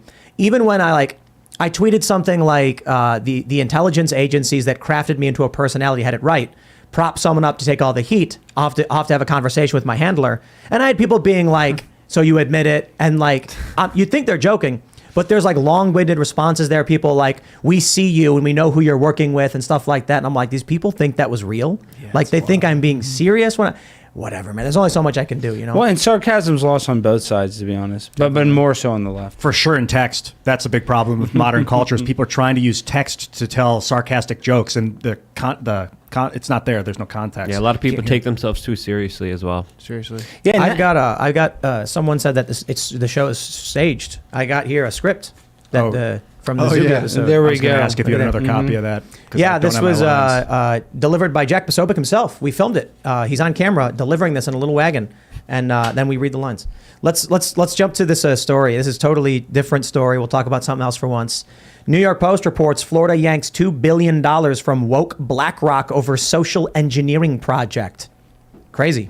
Florida said Thursday that it has begun to divest $2 billion in funds overseen by BlackRock, a sharp rebuke of the giant asset manager's investing policies under CEO Larry Fink that right-leaning critics have blasted as woke capitalism. The divestment under DeSantis, the largest of its kind by an individual state, is the latest sign of mounting unrest among Republican policymakers over so-called ESG. What do you guys think? DeSantis is running? Good news, victory in the culture I war? hope he does, because who else is there? Donald Trump and Kanye West? I mean, you guys got to prove yourself to me if you either one of you guys wants to be president, because DeSantis is leading the charge. Let me just say this. I'm Primetime 99. I'm a pimp on a blimp. I was at Mar-a-Lago. I was, lucky enough to be there because, I'm prime on the grind all the time. 99. But, yeah, the vibes were a little weird in the sense that, it was kind of like the graveyard of 2020. So it was kind of sad, and everybody was grasping for that energy of 2016, and it just wasn't necessarily there. And I remember this is what Trump would always say. He'd always say before he ran, he'd be like, I can just be at I suck at impersonations, but he'd just be like, I could just be at Mar-a-Lago, with my beautiful wife, Melania, and I don't need any of this. And he said that again. And the second time he said that in the speech, I felt it. I'm like, dude, you don't need this again. I understand that you were robbed and that's how you feel and that's why you want to, come back. But the vengeance story will be epic. And I hope that if he runs, I hope he wins personally. But I'm just saying, it's like, why do that when you just any outcome, in my personal opinion, when you're his age, I believe he's 78 years old. Yeah. Yep. Go on vacation, bud. Go to D.C. is a hellhole. I was just there. I mean, it's built by Freemason freaking child predators, Bill Clinton type people. I mean, oh my gosh, I couldn't imagine the people that live in Washington, they have a freaking, humiliation fetish, I believe. I hear they drink a lot. You have I have to. a friend that was there. He said it's the biggest party town in the country. You have to be on fentanyl. It's so bad now. Party is one way to put it. Oh, and did you see, and I don't know biggest if drinking culture in the country of all the cities it had been to. I was talking about... But this is how bad D.C. is. I want to bring up this point. I don't know if you saw it. McPherson Square, which is 0.2 miles from the White House, tent city. Yeah. Yeah. Saw that video last night. Like, what? That doesn't even make sense. What are you talking about? Tent city? I'm like Jerry Stein. No, tent city. So DeSantis. White House. Sorry. Divesting from BlackRock. I mean, we've been complaining about BlackRock for a while. I think Ian was the first person to bring it up, that State Street, BlackRock, and who was the other one? Vanguard? Oh, yeah. Vanguard. They all have pieces of other companies and each other. It's so nuts. It's so crazy. It's collectively, they own like 19% of almost every publicly traded company. It's wild, man. And I like this divestment because I'm really concerned about Blackstone. I believe it's Blackstone buying property. It's one of BlackRock's. It's like an offshoot. I think BlackRock is an offshoot of Blackstone. It's one or the other. Well, that's the biggest problem in society. It's like there's no middle class because nobody can afford to buy a home because all the single family homes are artificially inflated by these companies like BlackRock that have such big portfolios. If the real price of the property, you had to pay the cash price or couldn't get these easy loans. If they weren't able to artificially inflate the value of these homes, then a single family home could be affordable, but it's not because of these companies. Yes, Blackstone. Help me out in the chat if you know which one of the two companies it is. But what they're doing is essentially buying property and holding it hostage because they can afford the loss. They'll print more money if they need more money to stay solvent. They use investor funds to stay solvent, and they just wait and they'll put it on the market. If you can't afford it, you can't afford it. They don't even live in there. Exactly. We shouldn't have megacorps owning property. Yeah, but the worst thing is Bill Gates owns the most farmland, and he's not going to farm on it because of climate change. Well, he is, but And it's going to to be clarify- soy and it's going to be corn. Well, but to clarify, he's the largest individual owner of farmland, but he doesn't own the most. What about how much land China owns? They own a bunch. Absolutely. What's the point of that? I mean, what? That doesn't seem right. Thousands of acres in Florida for experiments on monkeys. Did you hear that I'm story? an animal lover. No, that's terrible. Yeah.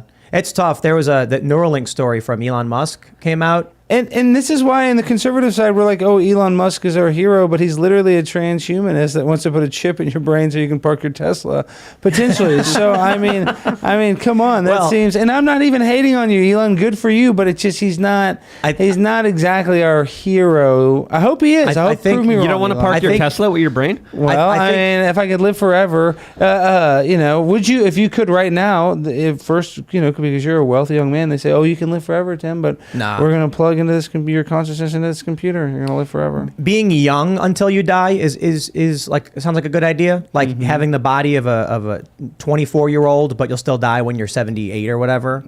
Yeah. You don't live forever. Living forever. I was watching this thing about living forever, and it was saying that if you remained young, you'd never want to die. It's only that when you get older, you're tired, you start getting more and more pain, and you're like, okay, I'm ready to go. This is too much for me. But if you were in a young body, you'd be like, no, I'm great. It's like, Did you hear life is what good. Jared Kushner just said, though? Yep, That- I yep. mean, Jared Kushner He's said going to he live could- forever.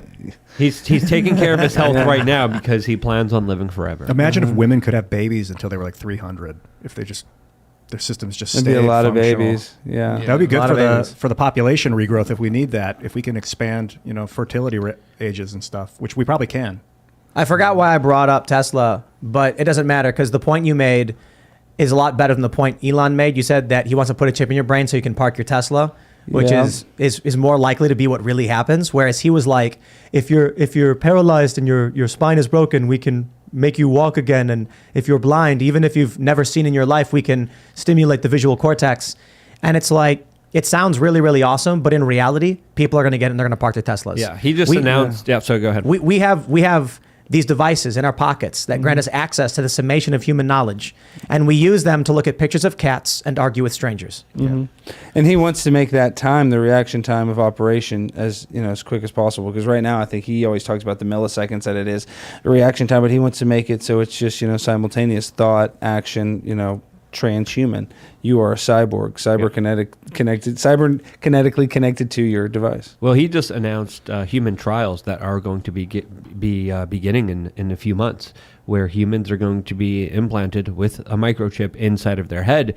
And he even made a statement saying that I could have one right now. No one would even know because it's undetectable. I got to make this point too. Let me tell you, this is the problem with artificial intelligence. Even the biggest telecommunication companies, from AT&T to Verizon, they have programmers, people that try to work on this every day.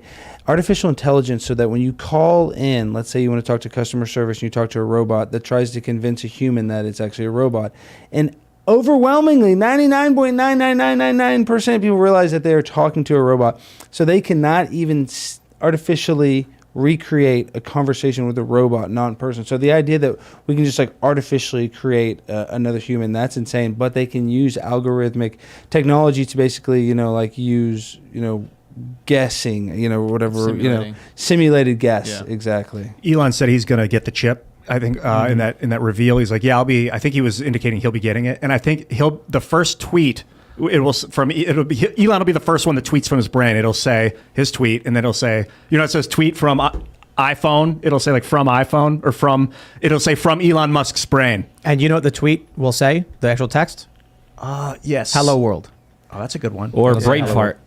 Or I'm rooting for brain I fart. am death. Become Brain fart. you. What is that? 420. Oppenheimer. I'm imagining he's on stage and he's like, he pulls his hair up and shows you the scar and he says, I have a Neuralink chip implanted and I'm going to show you how it works. I have here my phone, it's connected, and then he's going to the collapse. lights start to dim, and he's like, I am alive again.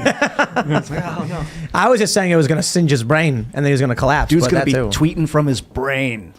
Look, man, I got self-driving Tesla, and it makes terrible mistakes. I wouldn't take a brain chip. Maybe in 20 years. But even then, I don't even know about I that. don't want, Well, I don't want it. I would never take it. Tell me this, another selfish plug. So I have a show coming out at the beginning of the year on The Blaze, and the set is going to be a blimp. So sorry, Tim, that this is relevant. And so I was thinking about calling it the mother blimp and saying that my mom's consciousness before she died was transferred to a computer and that she actually runs the blimp. And then I'm going to talk to my dead mom on the show. Is that too much? A little bit. I like Is it. that a little too bit, much? yeah. A little much. Yeah. Like spirit It's is a lot. available. Are you going to have a voice, Of course, a speaker female talking voice. to you? Yes, of course. Is it going to be a voice? a to text robotic, yes, type voice? Yeah. Is that too much? Is that I mean, I'm Sounds- definitely watching. Sounds dude. funny. Man. okay? Good. Amazon's Sure. attempting to do that, to capture people. Duh, you can live with your grandmother forever. Would you- Gigi, you see Gigi Would forever in a computer simulation. Yeah, duh. Would you They do want to it? do this.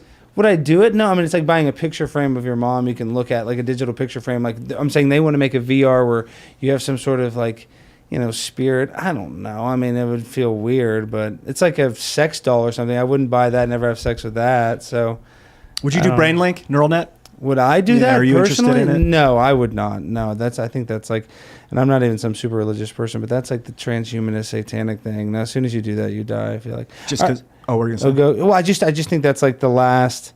Come on, we are humans that have souls. You know, we're not like, you know, we're a soul that has a body. We're not a thumb that just happens to have a soul. We're a soul that happens to have a thumb, if that makes sense. So I get it. we have some important thing inside of us. So as soon as we like neural connect it, we tap into it, we lose it, I feel like. So that's why it's important that we do die. And that's why I'm almost starting to believe in almost reincarnation. I know that sounds weird, but I feel like, and to go back to my mom, R.I.P., I miss you so much, but I feel like I see her, like she's around, like she's maybe reincarnated sometimes. Like I feel her energy. Ian asked earlier if we were in a simulation, and I'm fine with that interpretation, but I feel like I had this conversation with Seamus before, that simulation theory feels like rudimentary Christianity or like very, very rudimentary religion in general. Yeah. Where it's like, if you're going to come and say that you think we live in a constructed universe made by a higher like form of life or something, I'm like, sure, but there have been people who have been, you know, theorizing, hypothesizing, and philosophizing upon that concept for thousands of years. We just didn't have computers, so they didn't call it a simulation. They just called it God, who created the universe with purpose and reason and created life. So I kind of feel like, you know, I agree. I don't really follow any organized religion, but I do believe there's a God. I do believe in something akin to a soul. I don't know. I kind of feel like the reason I bring it up is because of what you were saying, and then you asked about simulation, and it ties back into how crazy the universe is. And me personally, I understand probability, I understand math, but you see what's been going on in news and in the world, and it certainly just does not feel like we're on this track of randomness. It certainly Tim, I had feels to say like... this Hold stat. on, I just want to make one more point. There's a reason some of the most powerful people in the world worship Moloch and demonic entities and try to summon them in. It's been documented that there's something else beyond our physical existence that is there energetically within different dimensions that we can't quantify and understand. No. Absolutely, because the most important people in our world do play in that realm. Well, don't forget about Moloch. I want to go back on it. But I mean, the idea that everything came from nothing, that's the same as a tornado going through a junkyard and creating a 47 on the other end. It's just impossible. I mean, it's just, you know, that's why I know you think scientifically, you know, this and that. Well, look, you know, I'm not trying to dismiss what you're saying. I'm just saying to think about it like the mechanisms of the universe and the organization of free energy is just a component of the creator.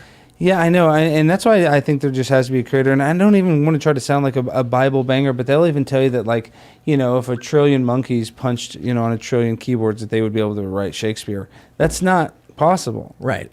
So I think Cassandra, she was like, have you ever seen a monkey? She's like, they'll just poop all over everything. Yeah, I mean, come on. So Yeah, I think it is possible in the definition of the word, but that doesn't dismiss that there could be something creating the order that we notice. you think it's possible that even if a trillion monkeys were hitting a trillion at a trillion times a trillion seconds, you do think that they could accidentally hit it and recreate Shakespeare? Technically, hold on. technically. A trillion is a lot of That's what I'm monkeys, saying. you know I'm what saying I a mean? trillion. You guys actually think that a monkey hitting a keyboard would, even with an infinite amount of times, I know in my head, even with an infinity, loop-de-loop, they would never. No, write I Shakespeare. disagree. You and I, a million Tim Pools times a trillion, could never recreate Shakespeare. I disagree. Trillion times. Infinity, a trillion maybe, but infinity no, because basically what you're saying is that with an infinite number of monkeys, it's completely limitless, the iterations of which they're smashing the keyboard. That's what they're going to tell you mathematically, yes. Yeah, that's the caveat. But the likelihood is so close to zero, like it's 0.0000000000001. Which I agree with. But the You know, goes real, on and on. But the logical percentage is 0. And yeah, you would say, like, realistically, it's very unlikely that would happen. I don't think it's an accident. I don't think that people accidentally typed up reality as we know it. It seems like this twisting and turning of gravity and of subatomic particles is all like counter and interrelated. And when you look at the cosmic microwave background radiation from the Big Bang, this web of energy that's fluxing through planetoids, beating our hearts, it could be an accident. It could be and an that accident. cosmic radiation, you know, that always Planetoids. you know, and that shows us as the center of the universe, and that's why I do believe we are the center. But listen, this is what I'm just saying. One of the biggest lies that I believe that is done on mankind right now is they want to make you think that you're just some sort of cosmic accident that came from the Big Bang, so that you're an atheist, so that you don't have any sort of, you know, moral responsibility for your actions here on Earth, and that like your life doesn't really matter, because when your life doesn't matter, you're able to be indoctrinated in whatever. Have you read about near-death experiences? Yeah, I'm pretty familiar with it. Yeah, I read a book where it was just like they went around asking different people, and they found overwhelmingly the overwhelming majority experienced very, very similar things in very different circumstances. Like they experienced a giant ball of warmth and love and this feeling of being pulled towards it. And then there were other people who described things that were like seemingly random or nonsensical. And so they were like, it seems like 80% of the stories are very, very similar. Whether they were in a hospital, whether they were in the street, whether they were in a car accident, the overwhelming majority experienced something very, very similar, described it in a very, very similar way. That there was this like bright light ball of energy before them that they were being drawn towards that felt like warmth and love. It's the sun. What's up? It's magnetic. Yo, we live in a magnetic universe and our souls are magnetically derived pieces of energy.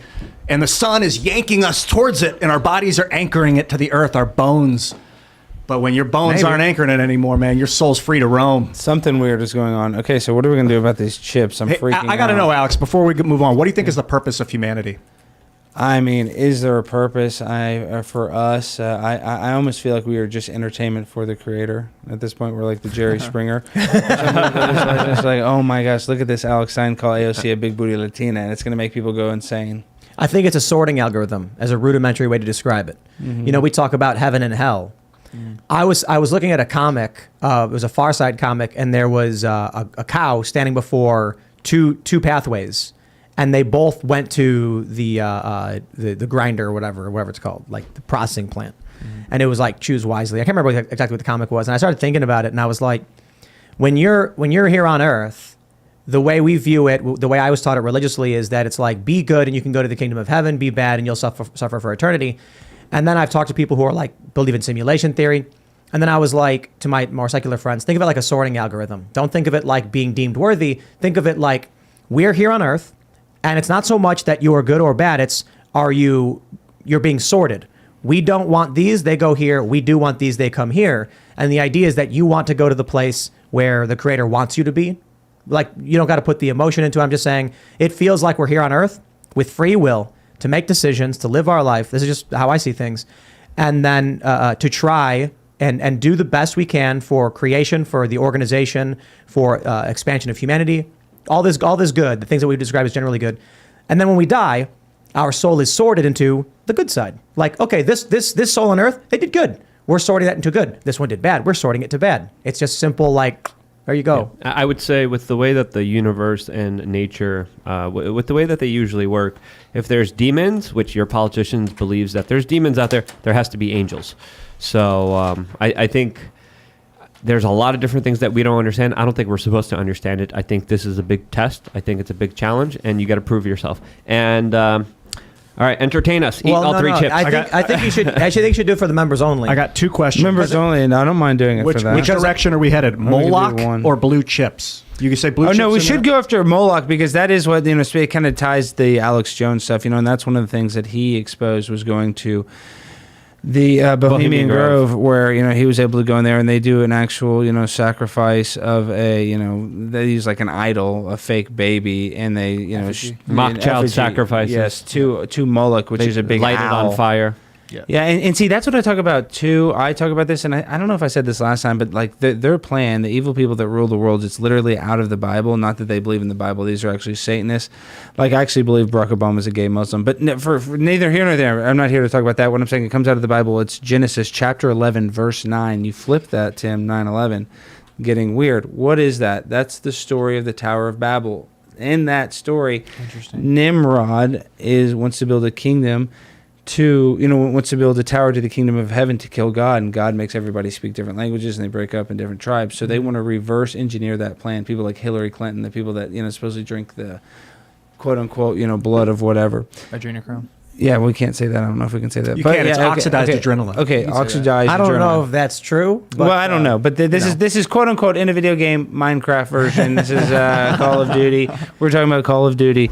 Someone should make that video game actually. And so it is the reverse engineer. That's the one world order, and I do believe that to be true because it doesn't make sense. Like it's almost like they even talk about it. And I'm not even a Star Wars person, but they want one galactic federation in Star Wars. I saw some meme about that, and I'm not even a Star Wars. I'm just saying that's what they want. They all want us under one ruler. It's probably not going to happen in our time, but it will happen one day. But let's I guess secularize that idea. Mm-hmm. There are like Hitler believed in the occult. There are world leaders who believe these things. It doesn't mean those things are true. If there is a powerful individual who is doing something you know, trying to summon a demon or, you know, doing weird sacrifices or things or like, you know, spirit cooking, whatever. It doesn't mean any of it's real in terms of magic. It means they think it is and they're doing really messed up stuff. Right. Yeah, You know what what I mean? they're mocking a sacrifice of a baby. Is that But- most people there are probably just like there for the ride, and then other No, people that they're really screaming. What Marina joining. Abramovich, Yes. what Marina Abramovich did, and she was just recently on a Microsoft video. They had to take her down. I mean, she does. Look up Marina Abramovich's Blood spirit cooking. Yeah, spirit It's cooking. Look at disgusting. Baal. Look Yeah. at Balenciaga also as well. With the they're- Baal tape, yeah. And why would these very important people, some of the most powerful, some of the most busiest people in the world, spend their times getting away in a weekend, getting naked in robes, chanting and cheering on and celebrating the burning effigy of a small baby? Do they think Did it's you see the Babylon Bee article? Ball distances himself from Because of- Balenciaga. Yeah, That's hilarious. do people think that Moloch is giving them power?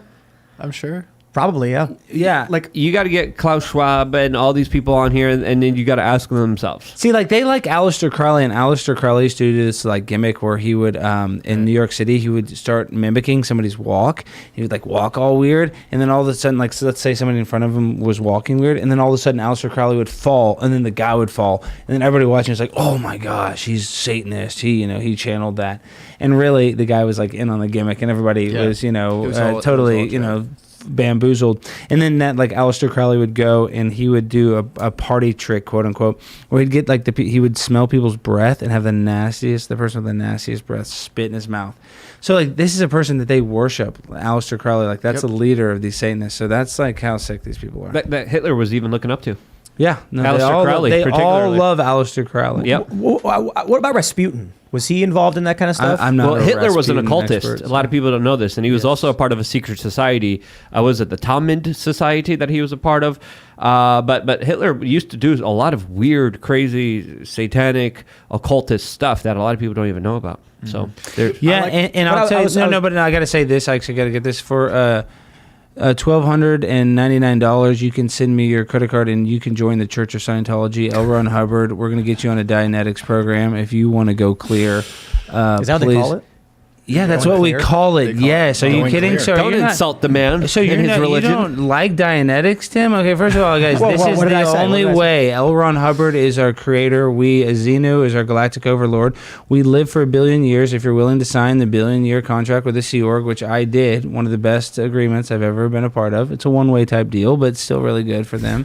And yeah, no, you guys can all join. So I just need your credit card and need your mother's maiden name. You didn't and know he was your- related to Tom Cruise? Hold on. Do Yeah. you He looks like write his this uncle. stuff down, or do you just come up with it? A little bit of both, but I mean, when you're a Scientologist, you're so clear. You're like Tom Cruise. It's like, hey, listen, everybody called Tom Cruise crazy when he said, "Oh, don't take pharmaceuticals," and now every anti-vaxxer's like, "Oh, Tom Cruise." He was right on the said- money. And he was right on the money. Welcome to Scientology, Leah Remini. Come back, baby. It's a Come serious back. question though. You said it was a really good deal for them. Like it was like a perfectly executed joke. Like did you write that down in advance, or is this you just come up with this stuff? Well, we know that it's a good deal for Scientology. It's supposed to be a good deal for them because they're helping clear the know. planet. Yeah, no, but that's what it's about. It's about doing a good deal for them, for Elron. Where can dude. people send that credit card information? You can No, just go no, to no. it's Alex999 on Twitter, and I'm just gonna be honest with you. At first, the road's a little bumpy, but once you get to my level, OT7, I'm almost clear. I'm almost a pimp on a real blam. And guys, I have secret knowledge. I got my new show, Leah Remini. I'm gonna expose her. So yeah, if you guys want to join, you can be a pimp on a blam too. I bought Dianetics. I bought the book. Yeah, I know. This is like you 10 bought it from 10 me, years ago. and he's joined, and now he's in, and I now was- we're gonna take over the world. So No, but seriously, you're welcome, L. Ron Hubbard. Zina, Zudazi. I was skating down Hollywood Boulevard, and they had the guys outside the Scientology building, and they waved to me, and Yes. he asked me if I knew what it was, and I said I've heard about it, and he's like, oh, what do you know? And then I explained like the Xenu, the aliens. He's like, where'd you hear that? A cartoon? And I was like, yeah. And he goes, do you get all your facts from cartoons? And I laughed, and I was like, no. And he's like, how about you come and I tell you what it's really about? And I was like, okay. And I sat down. He gave me the book. And he was like, whatever your thoughts on this are, and I did like the e-meter test thing, like it didn't make sense to me, nothing happened, it just didn't work. I don't know what he was trying to do. But then the book was $20, and he was like, don't you think you should know what the book says before you criticize it? And I was like, you're correct. I'll read it. And then I read the first chapter, and I was just like, this is nonsense. What? Yeah. Look, I'm not going to pretend to be an expert. I read one chapter, but it felt like it was doing, it was like exploiting truisms, saying things that feel like it makes sense, and then trying to give you a solution to something. And I just felt like it was. Well, that's what he not did too. legitimate. He was like, here's this wild idea. don't you want to buy the book before you criticize my wild idea? And you're like, what? Well, guys, this is the thing. It's like self-reflection, and basically, they do it where they put you on the cans, where you're basically just doing like intense psychoanalysis. That does make people theoretically feel better. But the problems with Scientology is how they excommunicate you if you leave the church. So say like your wife is still in, she's not allowed to talk to you. You're not allowed to see her kids. And then on top of that, they're very predatory. They get young people and they'll get their credit card information. And the Church of Scientology will get credit cards in these people's name and buy books with it. So the evil stuff like that is terrible. Other than that, it's probably not bad to do some self-help and be in a group. Like there's probably worse groups. But those two things are just disgusting. And I think that's what makes, when you watch that stuff, like Going Clear, and you watch those documentaries about them, those are the two worst things they do. They have this excommunication thing where it's like if you were a part of the church and you leave, you're now an enemy. You're not just a nobody. You're an actual combatant against us. Let's go to Super Chats. If you haven't already, would you kindly smash that like button, subscribe to this channel, share the show with your friends, and become a member at timcast.com. We have the Green Room episode 35 is up, where it's the entire behind-the-scenes mini documentary about what happened that day with Ye. If you're interested in seeing how he was talking and how he was behaving, it was like a lot of chill conversations and just normal stuff. Yeah. That's up now. But we'll read your Super Chats. Just Political BS says, don't you think that video of the Chinese being led to quarantine camps is horrifically similar to the old videos of Jews being led to the trains? I saw that video on Twitter. I played it in my report today. It's pretty eerie. There's also a detention facility that was burned down in one of the provinces as well. Is it confirmed that they were leading people to trains? Because I didn't see trains. No, it was buses that bused them to the quarantine camp. And again, these quarantine camps are absolutely atrocious. They're horrible. There's not enough bathroom facilities, and people just essentially just live like dogs, get thrown food if they're lucky. And this bigger revolution happened because of what happened at Foxconn. A lot of the workers there were locked in there for multiple days without proper food, without proper bathroom facilities, were forced to live there. And then they oftentimes do live there. Yeah, often not. But they said that there was a COVID case in there, so they had to lock everyone down, prevented people from leaving. And that's not what started the protest. The factory workers left, but then the factory, the Foxconn Apple factory, promised them a bonus if they would come back. Then they did come back, and then they didn't give them the bonus, and this is what created the uprising at Foxconn.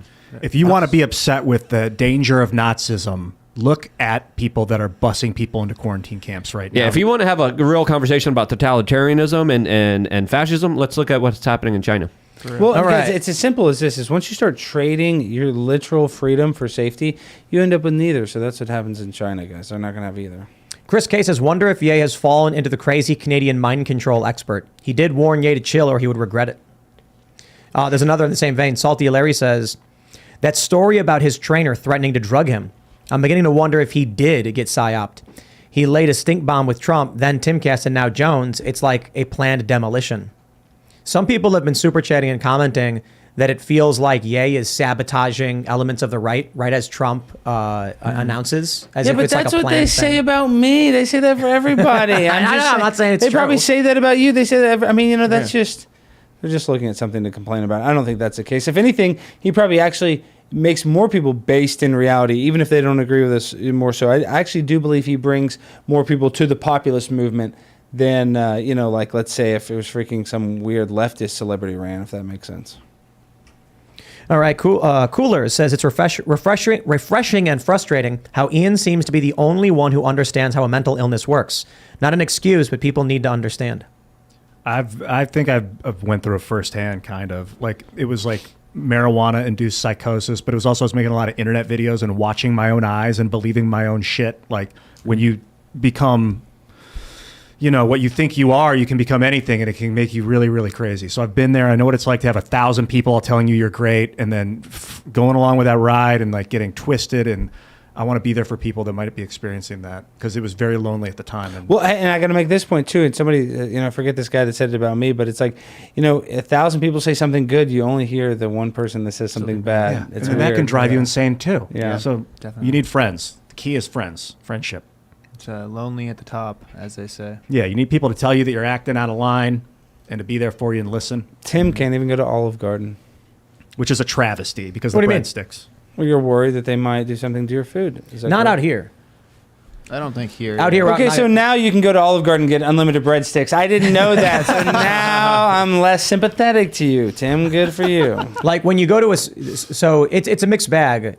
I go to a city and I'll hear people say like, "Yo, what up, big fan," but you do hear the "F you, Tim Pool" stuff too, and people. This is why Trump eats fast food.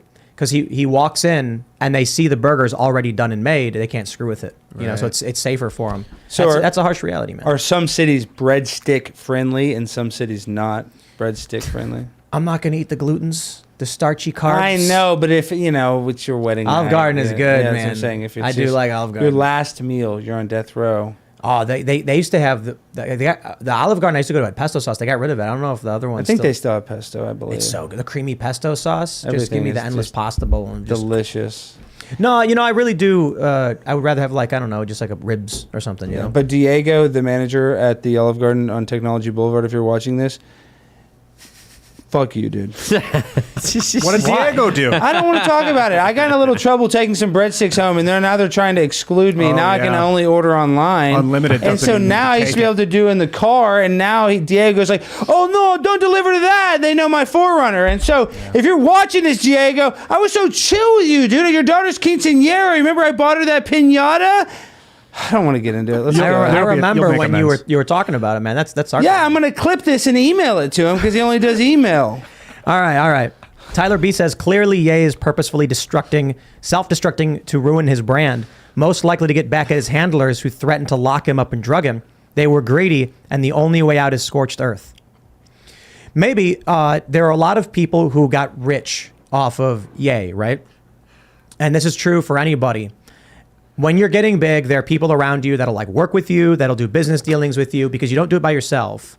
You work hard, and then you'll get someone who supplies you the materials. You'll get someone who does the production. You'll get someone who does the marketing. Ye imploding strips them of their wealth and access as well. But he's got his money and his properties and his bank accounts. They may be freezing it. They may be taking it away. But it's possible. I'm just saying to entertain Tyler B's comment that Ye's like, after everything is said and done in this self-destruction, I have 100 million. I'm set for life. I'm going to take everyone down around me who screwed with me. But really, the true story here is what is Diego doing to Alex Stein? I mean, Yeah. Diego Gate. clearly, this is the more important, bigger story here that we need to focus on. He's We need to limiting. get to I the can't bottom of- even do the car side Diego? order. Yeah, I can't even do Diego. car side ordering, and I know he's going to watch this. And honestly, listen, I'll be totally honest. My wife and Diego, they have a history. My wife and Diego was my wife's boyfriend for a little bit until this whole fiasco happened, and then I went up to their work, and I almost got him. I tried to talk to the corporate office. It's a long story. I'll just say this much. You guys better let me get my freaking breadsticks or else we're going to have freaking issues. And I'm on the biggest podcast on YouTube, and I know you're watching this. That's not true. And yes, it is true, Tim. Shut your mouth. And this is true in Olive Garden. This is the biggest ever. And I'm going to tweet this at you, and you allow me to eat breadsticks. I'm sick of going to freaking Rockwall, 75 miles away from my house, because of Diego and my wife having an affair behind my back. I've been very cool about it, Olive Garden. So let me go back. Not cool, Diego. Not cool, man. So criminal trespass warning. Lift it now, Olive. This one's interesting. Team DATL says, Ian, Ye said after the Laura Loomer phone call, his misstep was singling out a group of people when it's the devil in the banks. I think Alex showed him the context he needed with Jews. Is that today? He talked with Laura? Yeah. She called and he put her phone up But on the then microphone. afterwards, they continued saying the same kind of wild stuff that they did. It is a problem He didn't if stop there's after Loomer. if there's a cabal of people of any kind that are conspiring to destroy your bank and make your life a living hell. If that's real, that's a huge issue. Well, I mean, Carlin himself said, like, it's one of his early clips, but I think it was in the mid 2000s when his late George Carlin said, like, they have the same interests. They don't need to have a meeting. They don't need to have a cabal or like a legitimate conspiracy. They have all the same, et cetera, et cetera. They have the same, they go to the same schools. They went to the same doctors, et cetera, et cetera. There's no need for an actual meeting and an actual, like, formal conspiracy. They already have the same interests. They're vested interests. They already have the same things going for them. And I don't think they have to all be Jewish. I think that's a totally wrong thing to look at it. I think that's where you're making a mistake. Tradesman says, hey guys, I wanted to drop in and try to encourage you. I've seen an absurd amount of trolling on your vids lately. Remember that the guys yelling will be heard first, but us quiet fans still support you. I really do appreciate it. And I'll point out too that we distribute the show more ways than just YouTube. And it's really obvious when it's a troll campaign Like you get fake emails, you get fake comments because they only do it in one place. And so it's like, hey, that's weird. We distributed the show in this manner and 98% positive response. But then on YouTube, there's something specific to YouTube. So whatever it is that we're doing on the show, it is not show-wide. It is platform. It is unique to a specific platform. So, you know, that says something to me. If like 80% of the audience is like, you know, here's what we disagree on, here's what we agree on, and they're respectful, and then you go to one platform where you get like a higher percentage of people concern trolling, it doesn't work. It's like, guys, like we can tell it's not legitimate because it's not widespread. It's like isolated. You know what I mean? Yeah, but I'm learning to just kind of accept it. I'm not anywhere near your level, Tim, but I mean, I have trolls, you know, I would say almost stalkers that everywhere I go, they want to troll me. You know, anytime I'm as a guest in somebody else's podcast, they're always leaving negative content or comments. So it's like, you know, I don't really care if it doesn't affect my content. I kind of like it in a weird way, but I guess at your level, it might just be annoying. But I kind of like it. It kind of shows me that I'm doing good. And I said this earlier before we, you know, started the podcast. I said, you know, it's better for somebody to be talking bad about you than to not be talking about you at all. You disagreed. That's where, you know, I think that is the case. So what I was saying is, and we'll keep it a little light. Maybe I'll talk a little bit about it in the members only show. I don't care about trolls. Mm-hmm. You know, I've done my share of trolling back. I've been on the internet since I was a little kid. You know, I think trolling's funny. I think people go in the chat and they're posting weird jokes about me. It's like, I laugh. Like there's a meme where my brain is a blimp and there's a basket hanging from my head and my body's in it. And so it's like, how does that work? It's funny. But the problem is, the real challenge about the negativity is when people that, childhood friends who, like, the last thing you said was, love you, buddy, see you on the flip side, they decide to try and make money off your name by piling on and, you know, people you considered to be good friends, making up rumors or lying about you, things like that, because it's clout chasing. Because it's for whatever reason, you know, there's that video that I think we all retweeted where the guy said the world is driven by envy. And it was really interesting because he said, despite the fact that the world has improved dramatically and that from, you know, me in the Great Depression to where I am now, people are registering more unhappiness. It's not about greed because life is better. It's about envy, that they see someone else with something. And he's right. And it's kind of something that I've brought up before too in a different way. His was absolutely like explaining it better than I ever could. But I would often say, like, you today have better dental care than Rockefeller did, you know, 100 years ago or whatever. That poor people in this country are overweight. That poor people have access to clean water, that your average apartment has air conditioning and a refrigerator in it. And those were luxury items back in the day, but people are still unhappy. It's not even a point that I just came up with. I think it was, what's his face? Who's that comedian who was beating it on the phone with those women? You know what I'm talking about? Louis C.K.? Yeah, Louis C.K. Yeah, right. He said, things are better than ever, but people are miserable. Yeah. Like, it's kind of crazy, you know? Yeah, but that's also, too, because I believe the SSRI is like, I don't know how much medical stuff we can say, but I just believe we have a pharmaceutical system that people will say, you know what, I'm a little depressed. And then we give people an SSRI that, you know, actually, you know, increases the thoughts of suicide. So I don't know. I think there's a lot of reasons why we're so depressed that, like, you can see a housewife with $1 million mansion and a great husband with no stress and just have some of the most depression. So I do think there's like some you know, artificial influences that cause a lot of the mass psychosis, depression that's happening. We were talking about this yesterday. A lot of people are drugged up and medicated more than a lot of people would even expect and understand, to a very dangerous level by a very bad industry. Yeah. Well, I love the pharmaceutical industry. You guys are so great. They're the best. All right, let's grab one. We got Raymond G. Stanley Jr. He says, IRL is the go-to non-cult political show. When Ye said he got what he wanted, maybe he meant ballot harvesting. He'll learn. He is to be back if he's serious. I agree. Like, here's what I think. Someone tweeted in response to hearing that Ye was coming on the show that he must be desperate. And I'm like, yeah, I agree. Like, we're not the biggest show. We're not, we're decently sized, I suppose. I look at a bunch of other shows that are always bigger. You know, I just kind of, you know, we do our thing. And he even mentioned pre-show, he was like, I don't need to do these podcasts. You know, there's no point for me. And then he literally said, but there's something I get out of him like that right there. So it was clear that he was like, don't need to be here. Don't care. It's a waste of my time.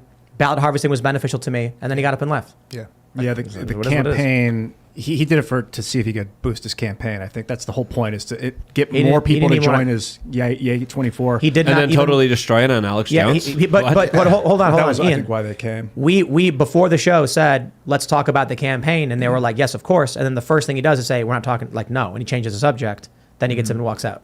Like, so I think he got what he needed. He learned something, and then he felt like he learned all he needed to learn, and he left. But the You know? ballot harvesting alone ain't going to win you an election. You got to disagree. rally the entirety of the human race if you want to win an election against the military-industrial complex right now. Yep. I don't completely agree. I think we've seen if the polling showed Republicans with a massive red wave. And why didn't it happen? Because likely voters as a polling metric make no sense anymore, because ballot harvesting is the rule of the land.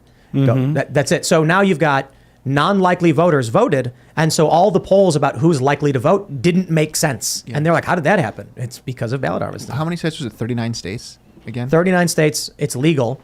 I think And it used to be hard to actually get mail-in ballots, but now Right. because of COVID, now you just no big deal. Here you go. You know. So true. pre-COVID with absentee ballots, it was hard to do ballot harvesting in this way. Now You just like, had to register for one. You didn't just get one willy nilly. Now people are just getting them all over the place. Like I'm pretty People sure that were dead 12 years ago, I'm seeing. and not only that, I'm pretty sure people who work for, I could be wrong, but I'm pretty sure people who live in West Virginia who moved from California got their vote, even though they changed their address, moved to West Virginia, registered, California sent their ballot to West Virginia. Yeah. That's just crazy, man. Yeah. Knowing that they were in West Virginia. Yes. All right, what do we got? Let's see. Crip DJ says, ladies and gentlemen, this is grade A 100% put copium. Pure copium? Yeah, it says put, though. So, but I don't understand why that is. You know, I will say that people project. Everyone is so adamant they know that everyone thinks and feels the exact same way they do. An important lesson is they don't. Yeah. People think and feel different things. You know, there are a lot of people that just want to be famous. And there are a lot of people that don't want to be famous. And the people who want to be famous are adamant that those who claim they don't are lying. Yeah. Because they assume, like, no way. If I want it, so do you. You're lying. And it's just like, or like being rich and things like that. I know a bunch of hardworking people who, I learned this lesson when I was young, man. I was working backstage at this event, was hanging out with this famous band. And when they were wrapping up, I had like all access as a staff. And I was like, I'm going to get some people backstage. They're going to be so excited. And so I went outside and I was like, hey, you guys want to hang out backstage? And they're like, nah, I'm cool. And I was like, what? What do you mean, no? Like, of course, everybody here wants, and they're like, nah, we're cool. And I was like, we're hanging out with our friends. We're drinking. We don't got time for this. And I was like, huh. And this was when I was like 18. And I was like, oh, I thought everybody would want to hang out backstage. No, it's not true. Well, I know you're Mr. Cool Tim Pool, but I would think anybody that actually can turn on that webcam and click record, you want some sort of fame. You want enough fame where you can have an audience. I mean, I know you don't need to be like freaking, on NBC, but I think there is some sort of level of wanting to have an audience and chasing fame that I think even you have a little bit, Tim. Maybe, but A little. I think the reason for the success of this show is because of the inverse of that. Like when I started doing this show, I was getting You're the 10,000. anti-famous show. Well, I think people who like succeed because they want something, they want to work hard. I think there are people who want to be famous and then find ways to get it. But this show started as a component of me with like 10,000 viewers and just like waking up and recording for 10 minutes and being like, wow, this is cool. I'm making a living. And then it just started to grow and grow and grow. I didn't come out and be like, I have to have 1 million subs or anything. I didn't think it was possible. Like, I'm not even kidding. I was like, there's no way, like, I will ever get that point. Like when I had 100,000 subs, it was thanks to Carl Benjamin. He hosts this video of mine. He asked me to do a video, and then all of a sudden I got a silver play button, and then I got to multiply that by 10. I didn't think it was possible, but I just kept doing my thing. You know what I mean? It wasn't like I wanted a bunch of people to listen. It's just the way it is, I suppose. For people out there that do want to be famous, you got to really the question is, why do you want to be famous? Keep that in mind. Keep that at the forefront, because fame is a byproduct. But if you do what you believe in, then you will feel good, and the people that watch you aren't going to be traitors. If you just get famous just to get famous, the people in the crowd are going to know that you're a fraud. You're going to know that they don't know you're a fraud, and then you're going to disrespect them. Like, Do what you believe. Ian, first of all, you worked so hard, and I'm not just trying to kiss your butt, though, but I mean, think about how many times you stream 5 nights a week and then just how many videos you put out during the day. So I think if anybody did that, put in that work ethic, it'd almost be impossible to be a failure, in my opinion. So kudos on that. But I'm Primetime 99. I'm a pimp on a blimp. I want to be famous Amos Cookies. I want to be in every corner of every store. I'm Tucker Carlson's biological son. He will not claim me, but I want that known, and I want TMZ, everybody looking into it. So fame, bring it. I don't have anything else. I got nothing, please. I'm a pimp on a blimp. Related to Tom Cruise too? Well, yeah, thank you. No, if it wasn't for Tom Cruise and what he did to protect Xenu, I wouldn't be here as well. We're going to do IRL on a blimp Man, one day. That would be fun. That'd be My fun. set with Starlink. is going to be an interior of a blimp, and the windows is going to be drone footage, so it's going to look like we're floating. That's cool. It's going to be cool, Tim. Max Reddick says, Tim, I'm with you on building a new culture as a Timcast member, but you must fight back against those trying to destroy you. You have the influence to help change this culture. Please push back against Cedar, Hassan, Klein, etc. I don't know what they're saying about me because I don't know. I don't care. I just don't. I don't know what impact that has. Yeah, I think Hassan needs to accept Sam Hyde's challenge. Shouts out That'd be Hassan. epic. Let's do it. Come Oh on. my gosh, Hassan needs to fight Sam Hyde. He would never. Sam Hyde would crush him. It's never gonna happen. I will say this. Why don't you have Sam Hyde on this show? We were going to actually. Yeah, but I I don't want to. I want to be careful because we usually don't announce guests because we don't want to. Right. That would be yeah. incredible. Yeah, Sorry. lovely human. We did have a scheduling conflict happened. Yeah. Just And I know whatever. he doesn't like to be political. I don't think he tries to kind of stay away from that. He does. I want to He's say got one. the Andy Kaufman character under his Yeah. thumb. There's one thing I can say. I don't like talking about Sam Cedar because I don't like giving bad people attention. Right. But I have to stress that I respect what Max is saying, and I understand why he's saying you have to push back because I truly believe that Sam Cedar is a genuinely evil human being. Yeah. And I'll tell you why. What he does is he doesn't just take a photo of someone for a subject. Like when you're making a thumbnail, you want the subject and you want them expressing something relevant to the emotion of the thumbnail. So if you say something like Joe Biden slams so-and-so over this policy or Joe Biden gets slammed, you use a photo that shows Joe Biden in that particular moment, preferably the moment in question. But if it's a news story without photos, you try and find a photo of the individual in that context. What Sam does is he uses filters to make people look sickly. Yeah. And he uses audio filters to manipulate how they sound to try and win the arguments or to trying to just manipulate the view of these things. So when he was doing the review of our song, he put it through some weird filter to make it sound bad. Yeah. And whenever he uses me in a thumbnail, he uses it's a very weird filter that puts pots on my face and sinks my eyes. He uses photos from he uses clips from 3 years ago when I was much fatter and not from the show in question. And that is a level of depravity that is, no, it's evil. Yeah. It's You said that too, yeah. Well, I he's remember I just yeah. watched a 2-minute clip. I don't ever watch Sam Cedar, and it was just a caller complaining about JP Sears. And then in the clip, he's he sounded like he didn't know who JP Sears was, but basically rallied his troops to try to cancel him. He's like, if you know this comic, go get him. Make sure that any club dates he's at, call. Just type in Sam Cedar, JP Sears. He basically told his audience to make sure he gets canceled. On YouTube, that's a bannable offense. Yeah. It's Well, that I mean, bypasses strikes. I mean, nuked. type He in made Sam Ben Shapiro Cedar- look like an elf. Type in Sam Cedar, JP Sears. Or don't. And then YouTube has the nerve to come to me and be like, allow us to suppress your content and promote this garbage. Yeah, well, I don't know. Sam Cedar sucks. But. It's remarkable how we can be called milquetoast fence sitters, sometimes facetiously and often derisively. And then they prop up some of the most vile and evil people on YouTube whose whole career is just sowing hate and discord. Well, people don't realize it's not really what you want or what I want. It's kind of what we all want. And it sucks. I'm not talking about communism, but it's more that populist mindset. So they're always going to say you're a fence sitter because you're not far enough right. So you're never going to be far enough one way. It's weird, too, because it's fence sitting, but also getting really angry and supporting free speech and voting for Trump or something like that. It's it was a meme from a few years ago. I can understand.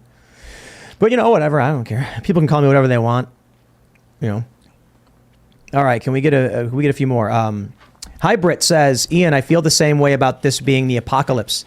I'm not one too religious, but the book of Revelation sure is lining up right about now. Just time travel. Yeah, it does feel like that. Like the global economy is about to shake and shatter. Governments are now questioning their own relevance and wonder if corporations should be in charge. Like everything is up for grabs, it feels like. Maybe not everything, but so much is about to change or is in change right now, and we're part of that change.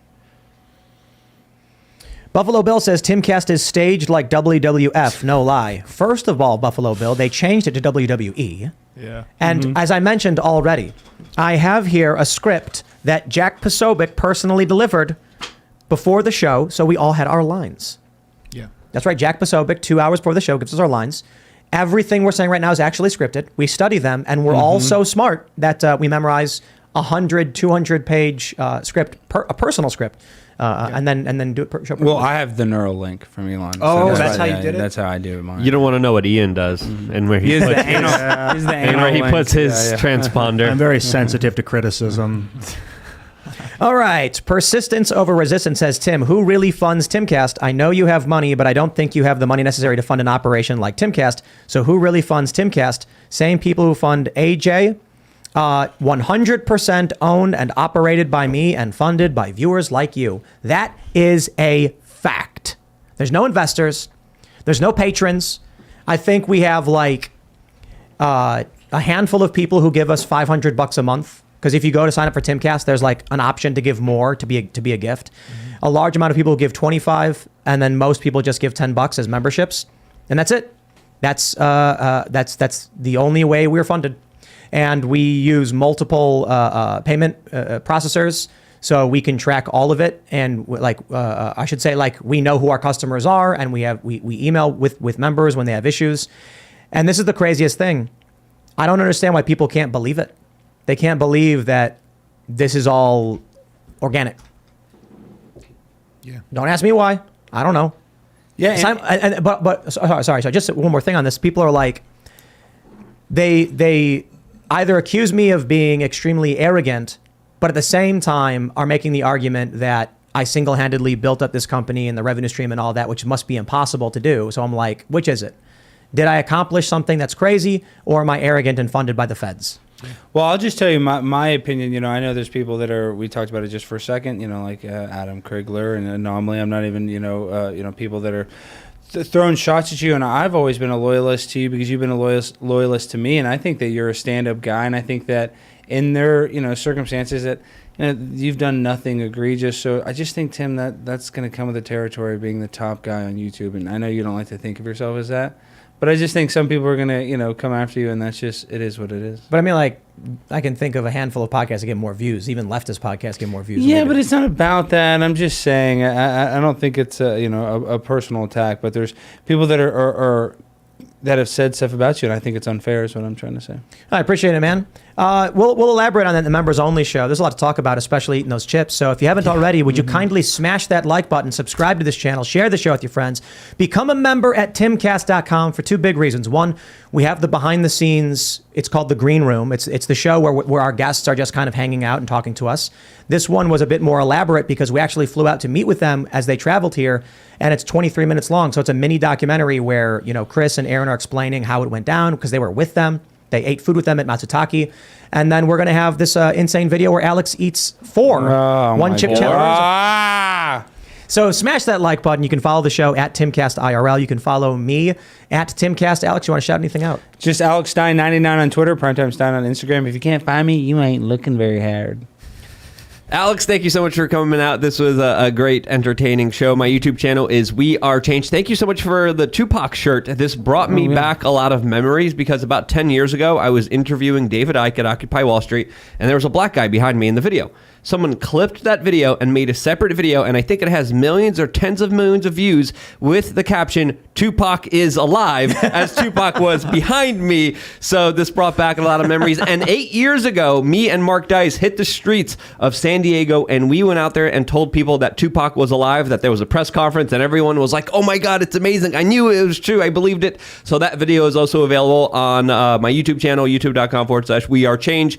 Lots of goofs, lots of gaffes. Alex Alex. This was fun. Thank you. And I so got to much for say coming on. this. You mentioned Mark Dice. Mark Dice made a call to action video to follow me. He's the reason my channel blew up. I'm at 299 subscribers. Go follow me on YouTube, Alex Stein. Mark Dice. Thank you so much, Mark. Subscribe to Alex Stein on YouTube. Get up 300,000 subscribers tonight, ladies and gentlemen. Thank you. Jesus of Nazareth is dead. And I don't like saying this, but Jesus is dead. And the Christ that embodied him, that he allowed into himself, is still here with us. And we use Jesus in his life as a template for what we can become. People like Muhammad for his people, and George Washington, who was willing to give up the power of God, of king on earth. We need to utilize what they gave us and create something relevant to now with it. And we can. And thank you for being here with us while we're doing it. What's up, homie?